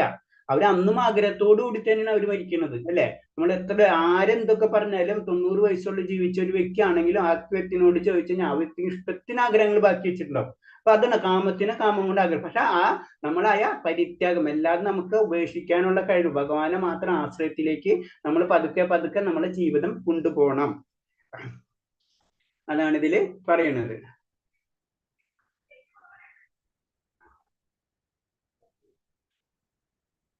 ആണ് ഇന്ദ്രിയ സ്വഭാവങ്ങൾ അയാൾക്ക് സന്തോഷം ലഭിച്ചേക്കാം, എന്നാൽ ആ സന്തോഷം അയാളുടെ പരമശത്രുവാണ്. അതെന്താ പറയണെന്ന് വെച്ച് കഴിഞ്ഞാൽ അത് തന്നെയാണ് അയാൾ ഈ ഭൗതിക ലോകത്തിൽ തളച്ചിടുന്നത്. മനസ്സിലായി? ഇപ്പൊ നമുക്ക് പറയില്ല ഇങ്ങനെ കറങ്ങിക്കൊണ്ടിരിക്കുന്നു, അത് ശരിയല്ല. അത് എന്ന് മനസ്സിലാവണം. ഇതല്ല എന്റെ സന്തോഷം. എന്റെ സന്തോഷം എന്ന് കഴിഞ്ഞാൽ പരമമായ ആനന്ദമാണ്. നമ്മളെല്ലാവരും ചിന്തിക്കുന്നത് ഈ ഭൗതികതയിൽ കംപ്ലീറ്റ് നമ്മൾ ആനന്ദം അന്വേഷിക്കുന്നതാണ്. നമ്മളെ അറിയാലോ, നമ്മളെ എല്ലാ ഗ്രന്ഥങ്ങളും അന്വേഷണമല്ല. അന്വേഷണം എന്ന് പറയുമ്പോൾ തന്നെ അത് പരമാനന്ദത്തിലേക്കുള്ള അന്വേഷണമാണ്. എന്ന് ആ പരമാനന്ദം കിട്ടുന്നു, അതിൽ ആചാര്യന്മാരെ അടുത്ത് വലിയ വലിയ ആചാര്യന്മാരെ അടുത്ത് സ്വർണം കൊണ്ടുവച്ചാലും കല്ലുകൊണ്ട് വെച്ചാലും അവർക്ക് ഒരുപോലെയാണ്. കാരണം അവർക്ക് ഇത് രണ്ടിന്നും നമുക്ക് ആ സന്തോഷം കിട്ടുമല്ലോ. പരമാനന്ദം കിട്ടണമെങ്കിൽ ഭഗവാനായിട്ട് നമുക്ക് കണക്ട് ചെയ്തേ പറ്റൂ. അടുത്ത ശ്ലോകം. ഇന്ദ്രിയാണി മനോർബുദ്ധി അസത്താഷ്ടാനമുച്യതേ ഏതർവിമോഹായത്യശ്യ ജ്ഞാനാവൃതദേഹിനം. ഇന്ദ്രിയങ്ങൾ, മനസ്സ്, ബുദ്ധി എന്നിവയിൽ കാമത്തിന്റെ ഇരിപ്പിടങ്ങൾ. അവയിൽ കൂടി കാമ യഥാർത്ഥ ജ്ഞാനത്തെ ആവരണം ചെയ്ത് ജീവസത്തയെ മോഹിപ്പിക്കുന്നു. അപ്പൊ അത് കുറച്ചും കൂടി ഡീറ്റെയിൽ ആയിട്ട് ഒന്നുകൂടെ പറഞ്ഞാണ്. ഈ കാമം എവിടെയാണ് ഇരിക്കുന്നത്, നമ്മുടെ ആഗ്രഹം എവിടെയാണ് ഇരിക്കുന്നത് പറയുന്നത്, അവിടെയാണ് ഇന്ദ്രിയങ്ങൾ, മനസ്സ്, ബുദ്ധി, മനസ്സിലായി, എന്നിവയാണ് കാമത്തിന്റെ ഇരിപ്പിടങ്ങൾ. അപ്പൊ ആഗ്രഹം എവിടെ ഇരിക്കുന്നത്? നമ്മൾ ഇന്ദ്രിയം, അതായത് ആദ്യം തന്നെ നമ്മൾ ആയ സാധനങ്ങൾ കണ്ടു. അപ്പൊ നമ്മൾ ഇന്ദ്രിയങ്ങൾ അട്രാക്ഷനായി, മനസ്സ് ചിന്തിച്ചു എന്താ ചെയ്യേണ്ടതെന്ന് ബുദ്ധിനോട് പറഞ്ഞു, ഇന്നത് ചെയ്യാ സാധനം അവിടെ നിന്ന് എടുക്ക്. അപ്പൊ നമ്മൾ അത് എടുത്തു.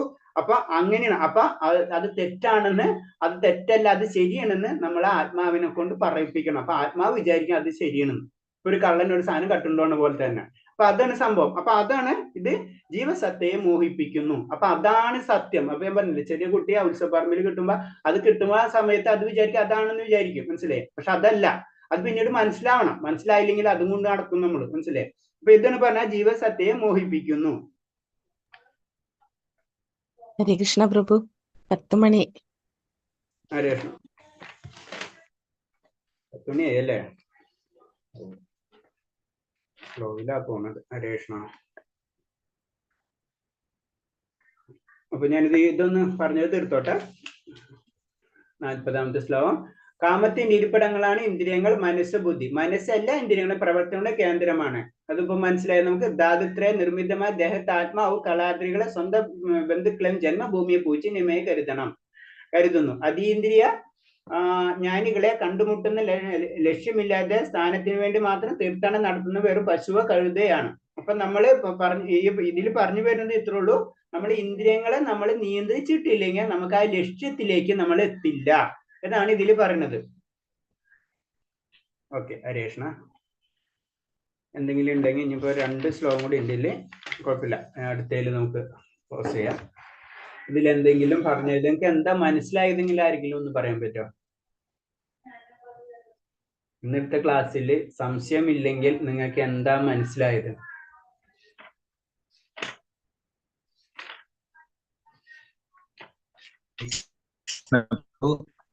കൃഷ്ണ.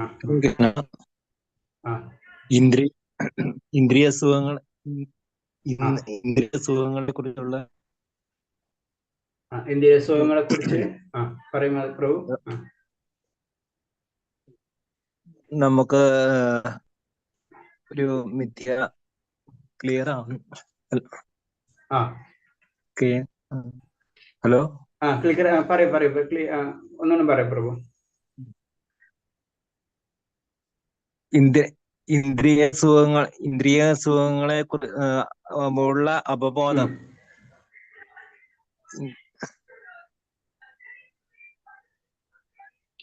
അതായത് ബേസിക് ആയിട്ട് ഇപ്പൊ ഇതിൽ പറഞ്ഞെന്ന് വെച്ചാൽ നമ്മളെ ആഗ്രഹമാണ് അല്ലെ കാമമാണ് നമ്മുടെ ശത്രു അല്ലെ. അതാണ് നമ്മൾ മനസ്സിലാക്കേണ്ടത് അല്ലെ. കാരണം നമ്മളെ ആഗ്രഹങ്ങൾ ഉണ്ടായത് കുഴപ്പമില്ല. പക്ഷെ ആഗ്രഹങ്ങൾ എന്താ സംഭവിക്കുക, നമ്മള് ഈ ഭൗതിക പ്രകൃതിയിൽ നമ്മളെ തളച്ചിടും. നമ്മള് ഒരാഗ്രഹം കഴിയുമ്പോൾ അടുത്ത ആഗ്രഹം തോന്നും. അപ്പൊ അതിന്റെ കർമ്മഫലം കിട്ടും. അപ്പൊ ഇങ്ങനെ അത് കറങ്ങിക്കൊണ്ടിരിക്കും. ഇതാണ് ഇതിൽ പറയുന്നത് ബേസിക് ആയിട്ട്. അതിൽ നിന്ന് നമ്മൾ രക്ഷപ്പെടണം. അതാണ് ഈ അധ്യായത്തിന്റെ മെയിൻ ആയിട്ട് ഉദ്ദേശം. അത് പലർക്കും പല രീതിയിലായിരിക്കും എന്ന് പറയുന്നുണ്ട്. ഓരോർക്കും ഒരേ രീതിയിൽ തന്നെ ആയിരിക്കുന്നില്ല. അതാണ് ഭഗവാനിലേക്ക് ആ കൃപ ഉള്ളവര് പലർക്കും പല രീതിയിൽ, നമ്മുടെ വീട്ടിലാണെങ്കിലും പല കാര്യത്തിലാണെങ്കിലും പലർക്കും പല രീതിയിലുള്ള ആത്മീയമായിട്ടുള്ള കാര്യങ്ങൾ വരുന്നതും അത് കാരണം കൊണ്ടാണ്. അത് ഇതിൽ പറഞ്ഞിട്ടുണ്ടല്ലോ. പുക തീ എന്ന പോലെയും പൊടി കണ്ണാടി എന്ന പോലെയും ഗർഭാശയം ഭ്രൂണത്തെ എന്ന പോലെയും ജീവാത്മാവിന് വ്യത്യസ്ത അളവിൽ കാമം ആവരണം. അപ്പൊ ജീവാത്മാവിന് വ്യത്യസ്ത അളവിലാണ് കാമം ആവരണം ചെയ്യുന്നത്. പലവരിലും പല രീതിയിലായിരിക്കാം, പലർക്കും പലതുണ്ടാവും. അതുപോലെ തന്നെ മൃഗങ്ങൾക്ക് വേറെ ആയിരിക്കും, മനുഷ്യർക്ക് വേറെ ആയിരിക്കും.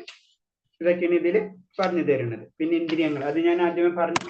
നമ്മളെ ആത്മാവ്, ബുദ്ധി, മനസ്സ്, ഇന്ദ്രിയങ്ങള്, ത്രിഗുണങ്ങൾ, ഇത്രയും സെക്ഷൻ ഉണ്ട്. ആത്മാവ് മാത്രമേ പ്യൂരിറ്റി ഉള്ളൂ. ഓക്കെ, എന്തെങ്കിലും ബാക്കിയുള്ളവർക്ക് മനസ്സിലായ ആരെങ്കിലും ഉണ്ടെങ്കിൽ ഒന്ന് പറയാ. രേഷ്ണ, എന്തെങ്കിലും ഇതിൽ നിന്ന് ക്ലാസ് എടുത്തതെന്ന് എന്തെങ്കിലും മനസ്സിലായിട്ടുണ്ടെങ്കിൽ ലീവ് ചെയ്യേണ്ടവർ ലീവ് ചെയ്തോട്ടെ. രേഷ്ണ പറയാവുന്നവര് പറയാം. പ്രഭുജി, ഇതുമായിട്ട് റിലേറ്റഡ് അല്ല, പക്ഷെ കോമൺ ആയിട്ട് നമ്മള് ഇസ്കോണില് ഹരേ രാമ മന്ത്രം ഉണ്ടല്ലോ, ഹരേ കൃഷ്ണ മന്ത്രം. അതില് എന്തുകൊണ്ടാണ് ഹരേ കൃഷ്ണ എന്നുള്ളത് നമ്മൾ സാധാരണ മന്ത്രം എന്നുള്ളത് ഹരേ രാമ രാമ രാമ ഹരേ ഹരേ, പിന്നെയാണല്ലോ ഹരേ കൃഷ്ണ വരുന്നത്. അപ്പോ ഇസ്കോണിൽ എന്തുകൊണ്ടാണ് ഹരേ കൃഷ്ണ മന്ത്രം ഫസ്റ്റ് പറയണതെന്ന്? അതില് പല കാരണങ്ങളുണ്ട്. ഒരു ബേസിക് ആയിട്ട് ഒരു കാര്യം പറയാം. കാരണം നമ്മളെ ഇതനുസരിച്ച് കൃഷ്ണന്റെ, കാരണം എല്ലാതും ഭഗവാനിൽ നിന്ന് വന്നതാണല്ലോ. അപ്പൊ first priority Krishnan. Simple. Okay, അതാണ് അതിന്റെ ഒരു റീസൺ. അപ്പൊ കൃഷ്ണനാണ് നമ്മൾ കൂടുതൽ, കാരണം നമ്മൾ എല്ലാതും ഭഗവാനെ പറ്റി തന്നെയാണല്ലോ പറഞ്ഞത്. ഓക്കെ. പിന്നെ കൃഷ്ണനിൽ തന്നെയാണ് അടുത്ത നമ്മള് കൃഷ്ണന്റെ അവതരണങ്ങൾ ഉണ്ടല്ലോ. നമ്മളെ സ്ഥിതിയിൽ നമുക്ക് ദശാവതാരം വരെ നമുക്ക് അറിയുള്ളൂ സാധാരണ രീതിയിൽ ഭഗവാന്റെ 10 അവതാരങ്ങൾ അല്ലേ. പക്ഷെ ഭാഗവതത്തിൽ അതല്ല, അതിന്റെ കുറെ കാര്യങ്ങളുണ്ട്. ഭഗവാന്റെ അവതാരം തന്നെ പലതാണ്. അപ്പൊ ഇതിൽ പറയുന്നത് ഭഗവാന്റെ സംഘർഷനാണ് ഫസ്റ്റ് അവതരണം ഉണ്ടാവുന്നത്. ഭഗവാൻ സംഘർഷനായിട്ട്, അത് നിങ്ങൾക്ക്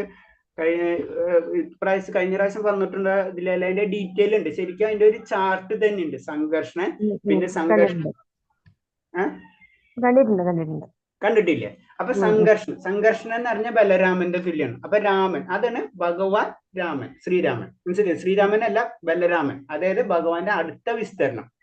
അത് എന്ന് പറഞ്ഞത് ഭഗവാന്റെ ശക്തിയാണ്. മനസ്സിലായി?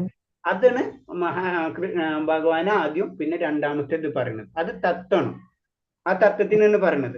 അതാണ് നമ്മളെ ഇതിനനുസരിച്ച് ഇസ്കോണില് അങ്ങനെ പറയുന്നത്. ഹരേ കൃഷ്ണ, ആദ്യം ഭഗവാന്റെ നാമം, പിന്നെ ഭഗവാന്റെ തന്നെ നെക്സ്റ്റ് വിസ്തരണമായിട്ടുള്ള സംഘർഷണം അല്ലെങ്കിൽ ബലരാമൻ, അങ്ങനെ രാമ എന്നുള്ളത് പറയുന്നത്. പിന്നെ അത് നമ്മളെ വിശ്വാസം. പിന്നെ ഇതിന് പല മിസ്കൺസെപ്റ്റും പല രീതിയിലും പറയുന്നുണ്ട്. പക്ഷെ ബേസിക് ആയിട്ടുള്ള കൺസെപ്റ്റ് ഇതാ. ഓക്കെ, ഹരേ കൃഷ്ണ.